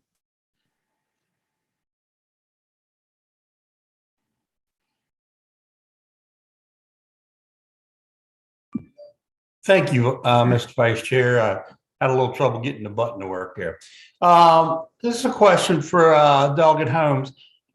Just inquiry, in your task force and in your discussions you have, did you have any dialogue on older homeowners associations that may have extremely outdated covenants or condo homeowners paperwork that forbids them to charge over a certain amount of money for road fees and maintenance fees and things like that? Well, there's a couple of parts to that discussion, Delegate Clark. The last part of your discussion talked about road fees and road maintenance requirements. You're going to see some other discussions later in the year where in those particular communities where your HOA is responsible for your road fees and your road maintenance, your constituents are basically being double taxed. They're being taxed as a property manager by the county and the state. They're also being taxed by your HOA assessment. That's one thing. The second thing is, if your documents are suggesting that the reserve studies cannot be funded, HB 107 suggests that they must be funded, 100% funded based upon the reserve study. Okay, so we're going to hear more about that at some point in time. Yeah, in this I didn't mean to cut you off, but you are correct. That's a different piece of legislation because the double taxation covers a whole lot more than just the reserve studies. That's a different piece of legislation. Yeah, one question for you. We have some older homeowners associations that resulted in putting in special and taxing district authority through the counties to be able to collect additional, you could call them taxes because that's what it is, but it's additional feed for road improvements because the roads are private roads that are owned by the association and not the county. And the roads are so old, they don't meet any of the county requirements to be taken over by the county. So that I'm looking forward to that discussion. That could be very interesting, wouldn't you say? Yeah, you're absolutely correct. And Delegate Clark, you must be reading some of the information that has come out of the task force because that specific topic will be specifically addressed in another piece of legislation. I guarantee it. Well, you know me. I'm pretty truthful. No, I haven't read it. I've just lived it in the past. Thank you very much. Okay, thank you. Any other questions for Delegate Holmes or the proponents? Okay, if not, then we'll move on to favorable with amendments. Bob Enton. Thank you very much, Mr. Chairman. Once again, Robert Enton on behalf of the Maryland Building Industry Association. And as you can imagine, we have a very keen interest in this bill, this issue. As I said on the previous bill, we spent a lot of time talking to Delegate Holmes about this bill and about the next bill that you're going to hear. Delegate Holmes did mention an amendment, and we would hope that, I know you've got, the rule, but I think, and I know I heard what Delegate Holmes had to say about he won't take any amendments, and if they add it in the Senate, okay. But we do think the bill does need an amendment for and it's a very simple amendment. It would just say that for an HOA, a homeowners association, that has no recreational facilities and no private roads whatsoever, none, that you don't need to have this reserve study every 5 years. Why? Because there's nothing really for the HOA to spend its money on. It's either a public road, which is taken care of, maintained by the county or the town or the city, whatever it is. And there's no swimming pool or no tennis courts or anything else. It's a fairly simple amendment. It's 5 or 6 words, and we've discussed it with Delegate Holmes, and hopefully he'll consider it. It's up to him, completely. We understand that, and if we don't get it on here, we'll try to get it on in the Senate, like he said. But that's a kind of, I think, a distinction. Typically speaking, in a lot of the bills, HOAs and condo associations get, and Delegate Holmes knows this because he said it himself, they just get kind of lumped in together with no separation, and they are different structures and different, communities, and there are, differences, but less in the governance than in, what the obligations are and what the issues are. So with that, that's the only issue that we have with the bill. With no amendments to the condominium part at all, and that's the only amendment. If I have an HOA, and Bob, if you could wrap up, please. I will. If I have an HOA and there's a swimming pool, then the reserve study needs to be done. But if not, why should it? So that would be our amendment. Okay, thank you. Delegate Ross, I know you have a question, but let's go to the other 2 favorable with amendments witnesses, and we'll get to your question. So next is Lori Graff. Hello again, Mr. Vice Chair, members of the committee. I don't have much to add to Mr. Enton's testimony, so I'll just say me too. Thank you. Okay, all right, thank you. Next, we'll go to Joel Hurwitz. Good afternoon, Mr. Vice Chair, members of the committee, and delegates Dross and Watson from Howard County. Joel Hurwitz, I'm a condo owner, former member of my condo board, currently member of one of the village associations that make up Columbia. Urge you to broaden the definition of what reserve study means because it's in 3 separate parts of the code for the application for the 30 and 3 years. As the fiscal note says, it has to be done by the applicable type of community. And I'm not sure what that distinction really is necessary, particularly where I recently learned that some townhomes are organized as condominiums rather than homeowners associations. And particularly in our current tight labor market, it would seem to be easier to broaden the applicability across the different types of legal structures, which are not really physically different.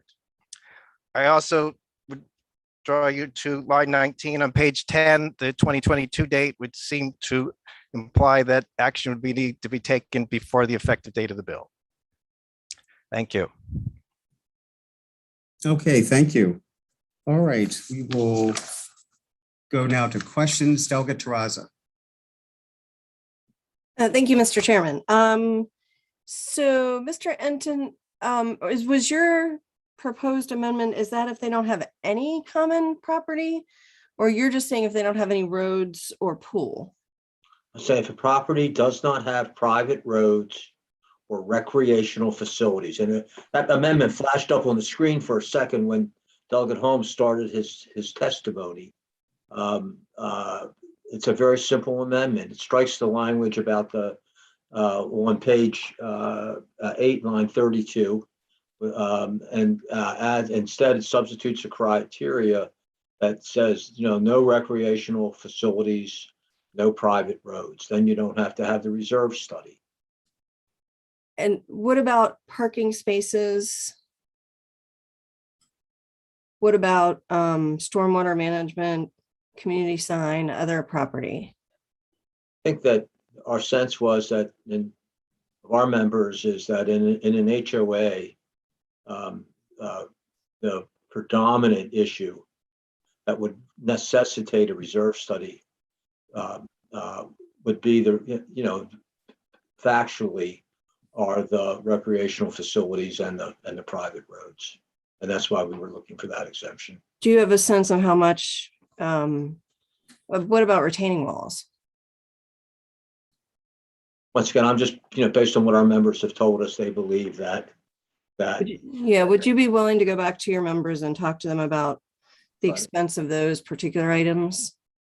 I'll only point out that the testimony that we've heard today is all about condominium regimes, not about HOAs. And I've not heard any testimony of any problems in HOAs other than in the types of facilities that we've talked about.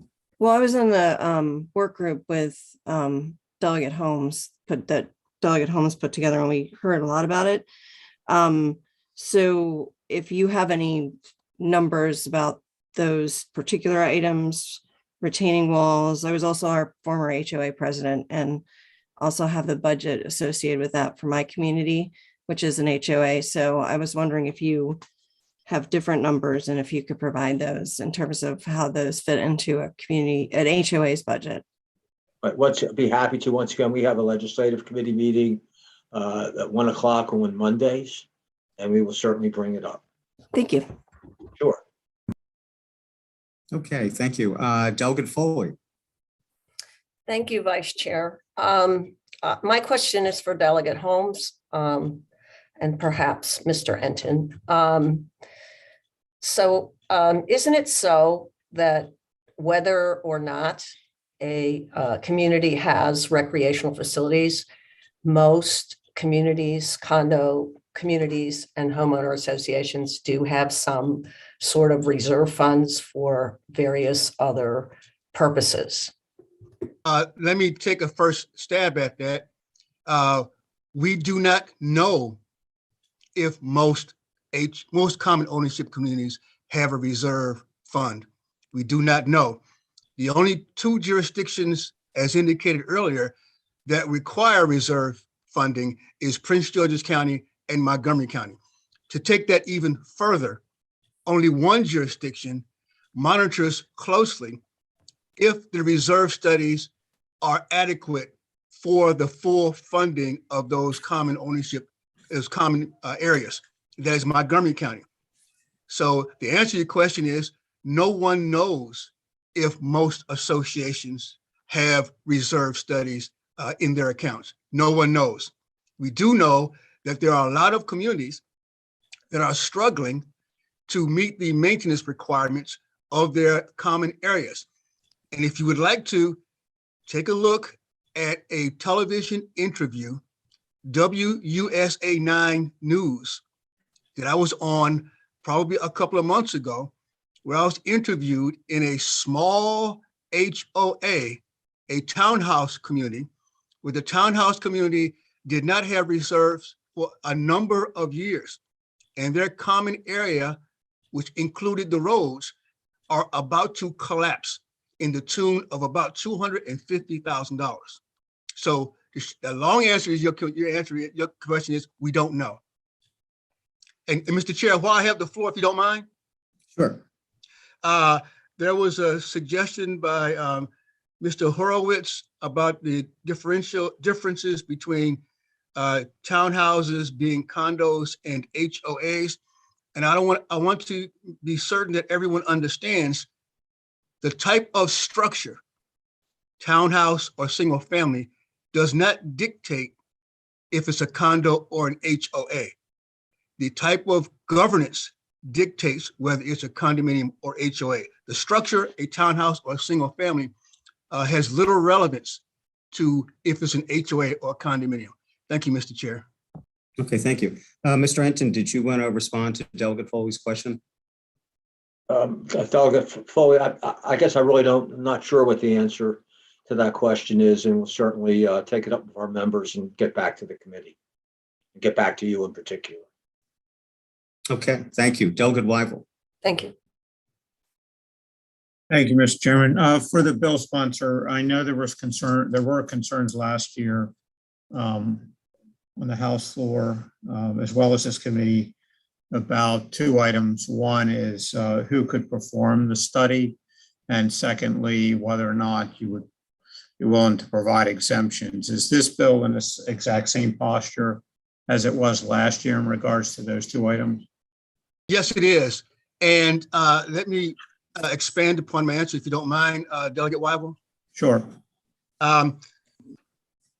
The reason why I put into the bill the required persons to conduct the reserve study is because I am attempting to circumvent a board member or someone else on the board or officers of the board to take it upon themselves to conduct the reserve study. The bill, as put together last year and this year, has specific requirements of those who can prepare the reserve study, because in the bill, those thus far are the only ones who have the qualifications to do those reserve studies. The other part of your question was relevant to, I believe, smaller communities. Repeat your question for me. Yes, yeah, exemptions for smaller associations. Sure. Last year, there was a request to put in the bill a dollar amount.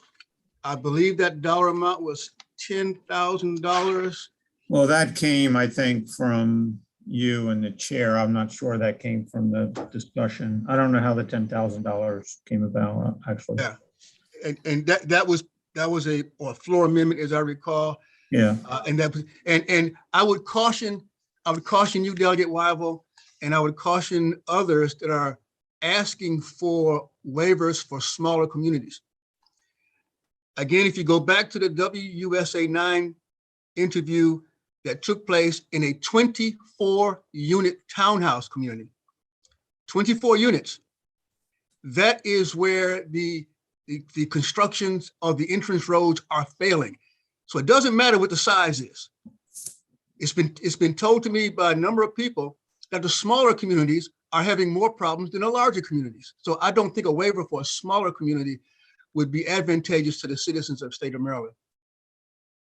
All right, so going back to who can prepare the study, where did the number 30 come up? I mean, is there any science to that? That's a very good question, Delegate Weigel. The requirements that are listed in the bill came specifically from national and international organizations of those that are certified to do reserve studies.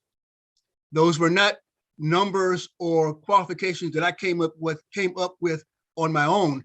I took those requirements from current certification requirements of those that are certified to do reserve studies. So if an individual works under someone who would qualify under these definitions to do reserve studies, and has participated in 30 of them, they then could become qualified on their own to do reserve studies? Typically, what happens if they are under the tutelage of someone else to do those 30 reserve studies, they are working for someone else. However, to answer your question, if they have conducted those 30 reserve studies and decide to go out on their own with Reserve Studies Specialist LLC, for example, then they would qualify to do those reserve studies for that time period. Yes. So they would just have to prove to the regulatory agency that they participated in 30 reserve studies in the past. And meet those requirements. That's exactly correct, sir. All right. Did you said your task force, did your task force look at, just thinking back to the Florida incident, I mean, that was a pretty tall high rise from what I saw of the photos. Did your task force look at anything in regards to number of stories to buildings or anything like that? The reserve studies that reserve study that is being required by this particular legislation is not relevant to the height of any condominiums, the size of any HOA. It is regulating all common ownership interests. Yeah, I know as proposed, it doesn't take those into consideration. Were they considered at all in the discussion? I'm just thinking that a 1 or 2 story building has a less likelihood potentially of a collapse versus a 10 or 20 story building. You are correct in that a 1 or 2 story building would have a less likelihood of collapse. However, a 1 or 2 story building would have the same roofing requirements or the same parking lot requirements as any other condominium. They would need to have a reserve study to cover the entire roof. If they have a swimming pool, if they have an entrance road, they would have the same requirements for reserve studies as any other common ownership area, notwithstanding the height of that particular building. Okay, so can you clarify in the bill, are there requirements for the funding of the reserve study? I'm sorry, not the reserve study, but the funding for the reserve itself, not the study, the reserve. So say the reserve study says you're deficient in these items and there's $100,000 estimate required to repair them. What is the funding? Is there a funding requirement then to fund that 100,000? Yes. Okay. And is that over a certain time period or is it immediate? No. So it's immediate. That is correct. Now, there have been suggestions that the funding of that requirement be phased over time. I have in my hand suggestions on how to phase that funding requirement. But I want to go back to a statement that I said earlier. I'm a little bit reluctant to amend this bill to add the phasing requirements onto it because I don't, if it's not going to pass in the Senate anyway, you understand what I mean? I need to figure out how to get this thing done through the House and get over to the Senate.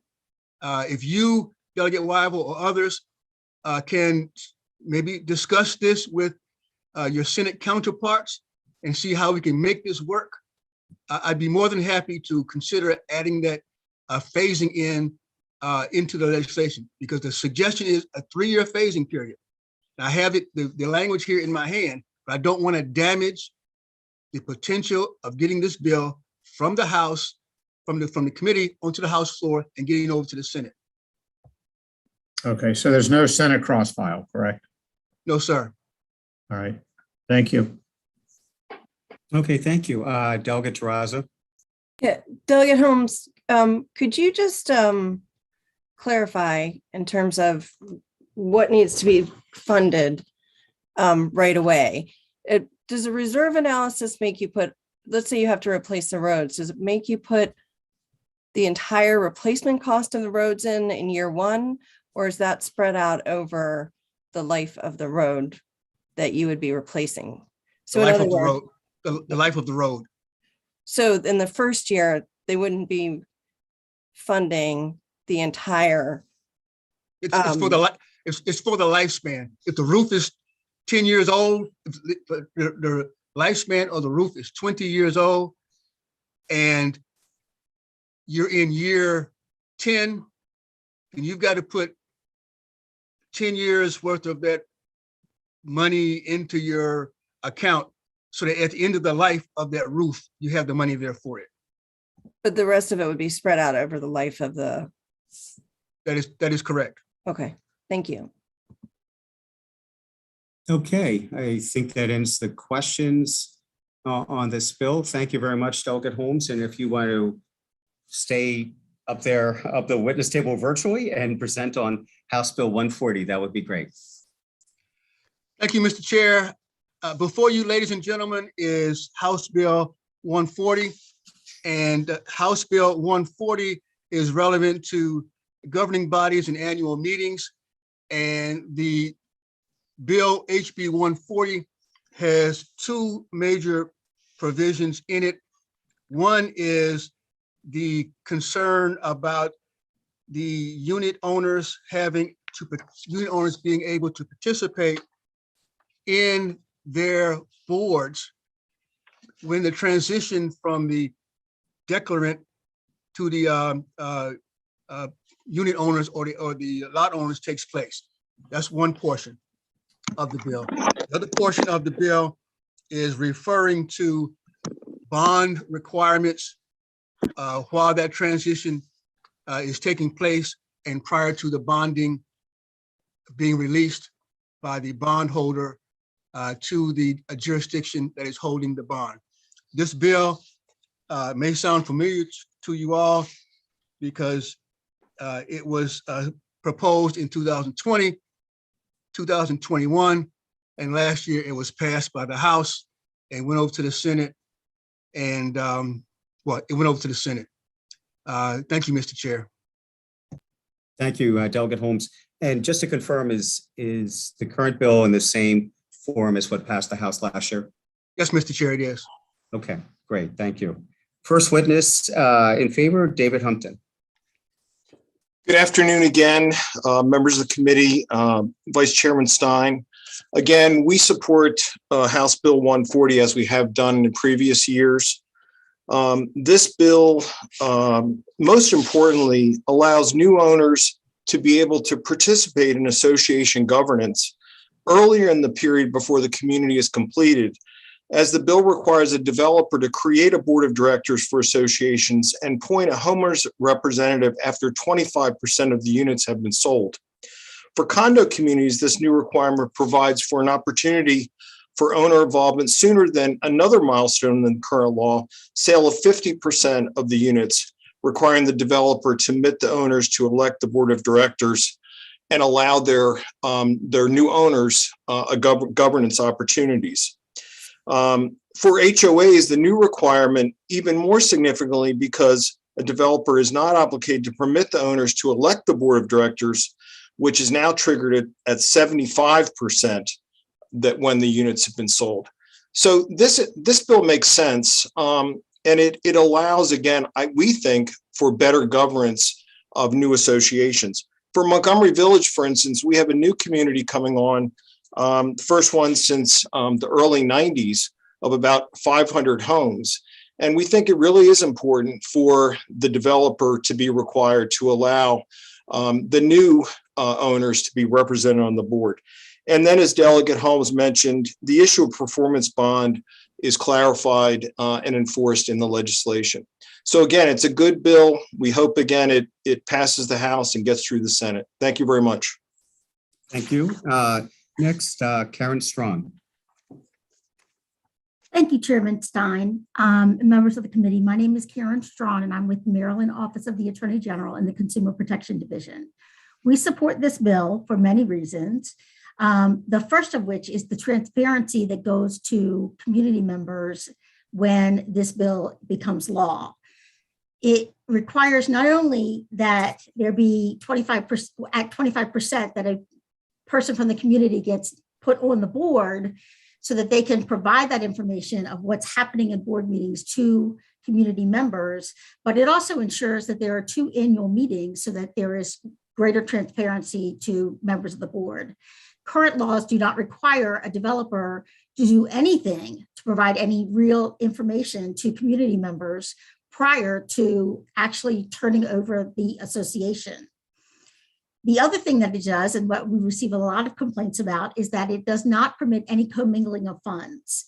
We see a lot of situations where we get complaints about community members being in a position where there is no money in the reserve fund, no money to do anything once the association is turned over, because there's been commingling of funds and the association has been collecting funds all in one big pot. We want to ensure that that stops, and we want to ensure that this bill will permit that to stop and will allow the association to have money once the association is turned over to the community members. And finally, the bond requirements is important, because what happens in most situations is that if the streets and roads are done to the satisfaction of the developer, they ask to have the bond released. The bondholder does not know what the situation is and can release the bond without any need to make necessary repairs or replacements. This will require that the members of the community be notified the bond is going to be released before it gets released, so that they can notify the bondholder of the status of where things stand, so that Karen, they can approve the bond. if you could wrap up. Thank you. So for these reasons, we ask for a favorable report, and we thank you for presenting this bill. Okay, thank you. Next, Sheila Daniels Enriquez. Can you hear me? Yes. Okay, awesome. Testimony for Bill 140. Hello, my name is Sheila Daniels Enriquez. I live in a condominium and I support House Bill 140. The increasing of 2 meetings per year is imperative for homeowners. Homeowners owe a mortgage on their homes for hundreds of thousands of dollars and pay a fee as part of their association.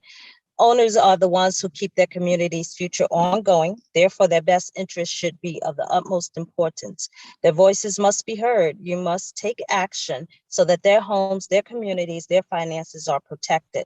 Passing House Bill 140 is a way you, as our legislative bodies, can protect homeowners' best interests presently and for the future. Having homeowners representing themselves rather than a developer really shouldn't be a thought. It should just be already in place for some of the reasons already mentioned. Maintenance of the books and records really shouldn't be a thought either. We all know that without proper maintenance of books and records of community cannot financially thrive for its betterment. Thank you for your time. Okay, thank you very much. Okay, before we go on to the witnesses who are favorable with amendments, are there any questions for the sponsor or the proponents? No? Okay, then we'll move on to Vice Chair. We may have one more if I'm reading this correctly. Is Kim Glad might be favorable only? Yes. My apologies. Yes, Kim Gaudet. Yes. Kim Gaudet, yes. Thank you. I'm in favor of support of Bill 140. I thank you for the opportunity again to testify on behalf of Delegate Holmes. I too was a member of his task force in reference to this bill. It's definitely needed. We had a situation where my HOA, I was in a new community, and members of my community never got the opportunity to even choose their board of directors. They were just appointed people in the community, and to date, it's still there. We've never had a legal board in our community since the creation of our development. It can be disastrous to the members when an HOA board is unfamiliar with the bylaws, governance, and restrictions and conditions that govern the community.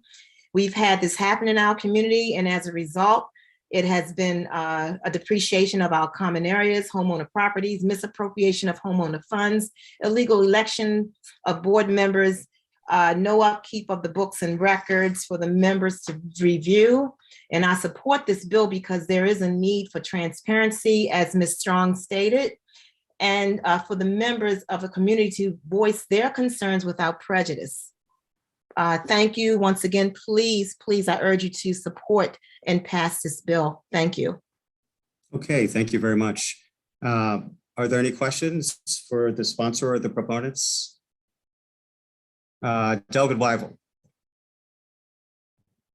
Thank you, Mr. Chairman. The sponsor, the 2 meeting requirement per year, is that just for the developer? Or is it, because I'm looking at the language, it says the board of directors of the developer shall convene at least 2 meetings per year. Because I remember that was an issue last year, whether that only applied to the developer or whether it applied to the homeowners associations or the condo associations after the development was complete. Both.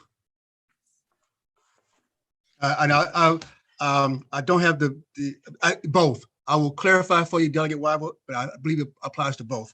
Applies to both. Sure. All right. Thank you. Okay, seeing no other questions, we'll move on to the 2 witnesses who are favorable with amendments, starting with Bob Enton. Thank you, Mr. Chairman. Once again, Robert Enton on behalf of the Maryland Building Industry Association.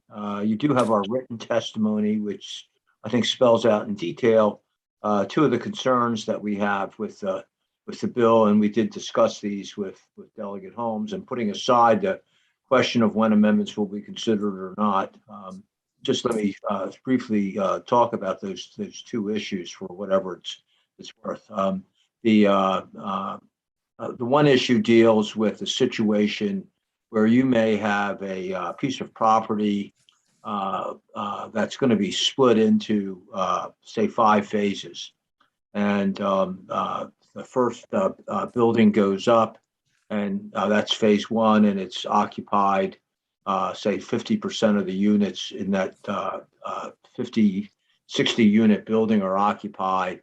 And how does that affect then the obligation to under the bill that deals with creation of the or appointments to the board if the whole property is only 25% developed? We discussed that with Delegate Holmes, had a good discussion about it, and that's a concern we have that we would like to see addressed. I think it's as much just a drafting issue as anything else, and getting the right words in there.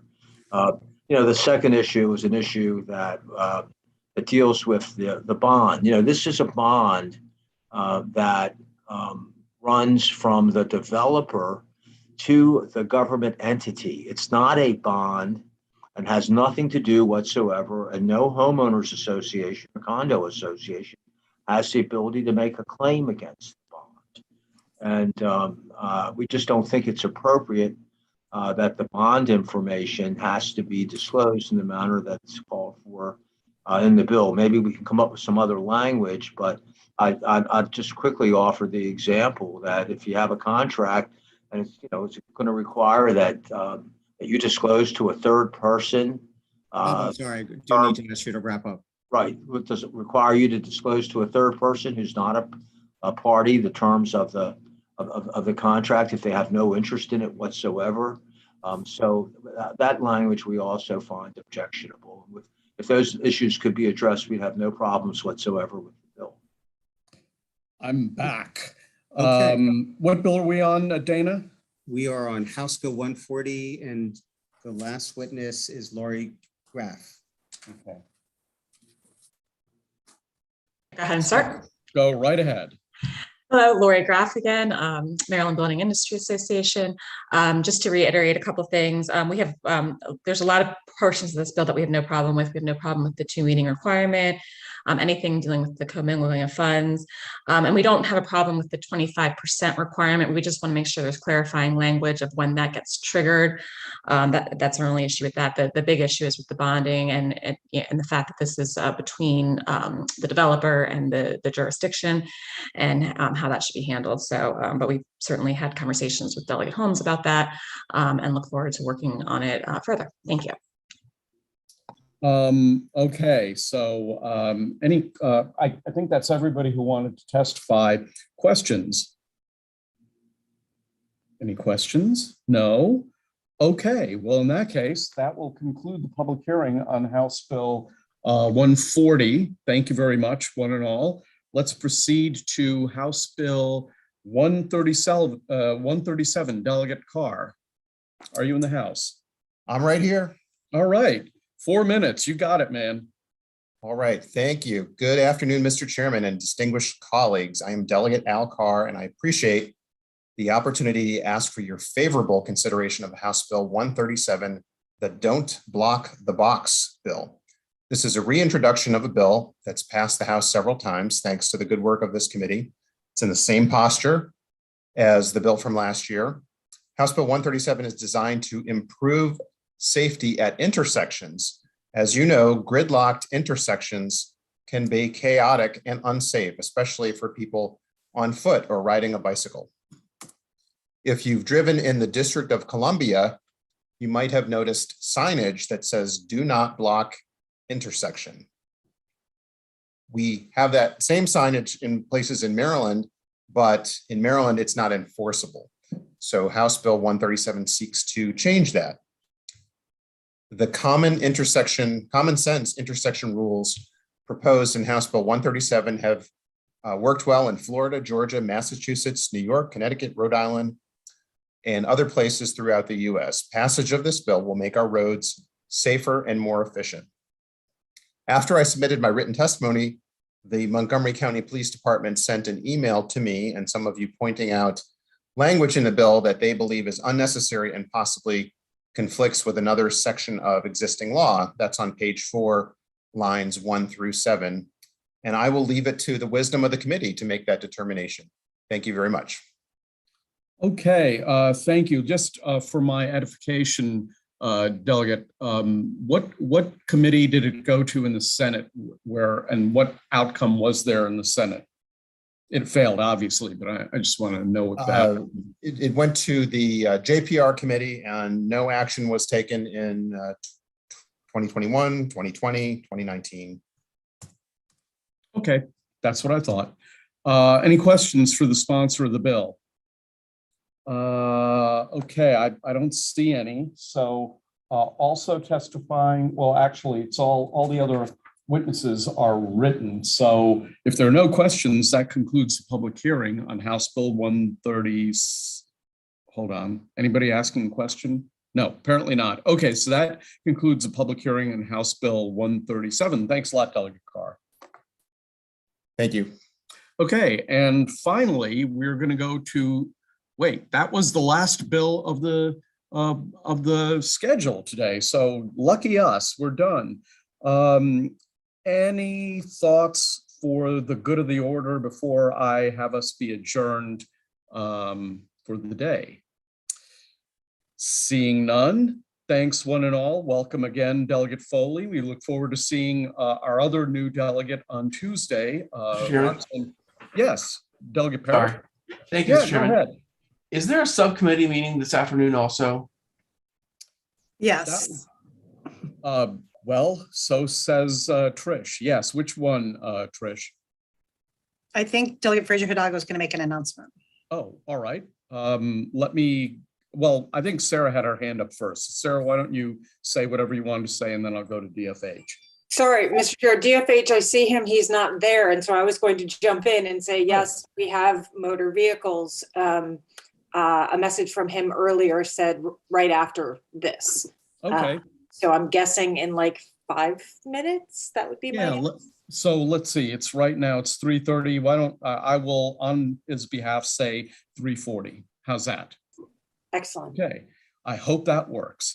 Anybody else have a subcommittee meeting or any other information? Again, it's great to see your faces. It's, it's always, I always love the first days of session. It's like going back to school and meeting your old friends and before all the homework hits. So good to see you all. Have a safe weekend and see you back here on Tuesday. Oh, there's DFH. David, I had your subcommittee meet as of 3:40, but if you want to do it sooner, that's fine by me. Let's just go straight to it. Thank you. Okay, we'll go straight over. So it's going to be immediate for those of you who are in that subcommittee. It's going to be immediate. So have a safe weekend. See you all.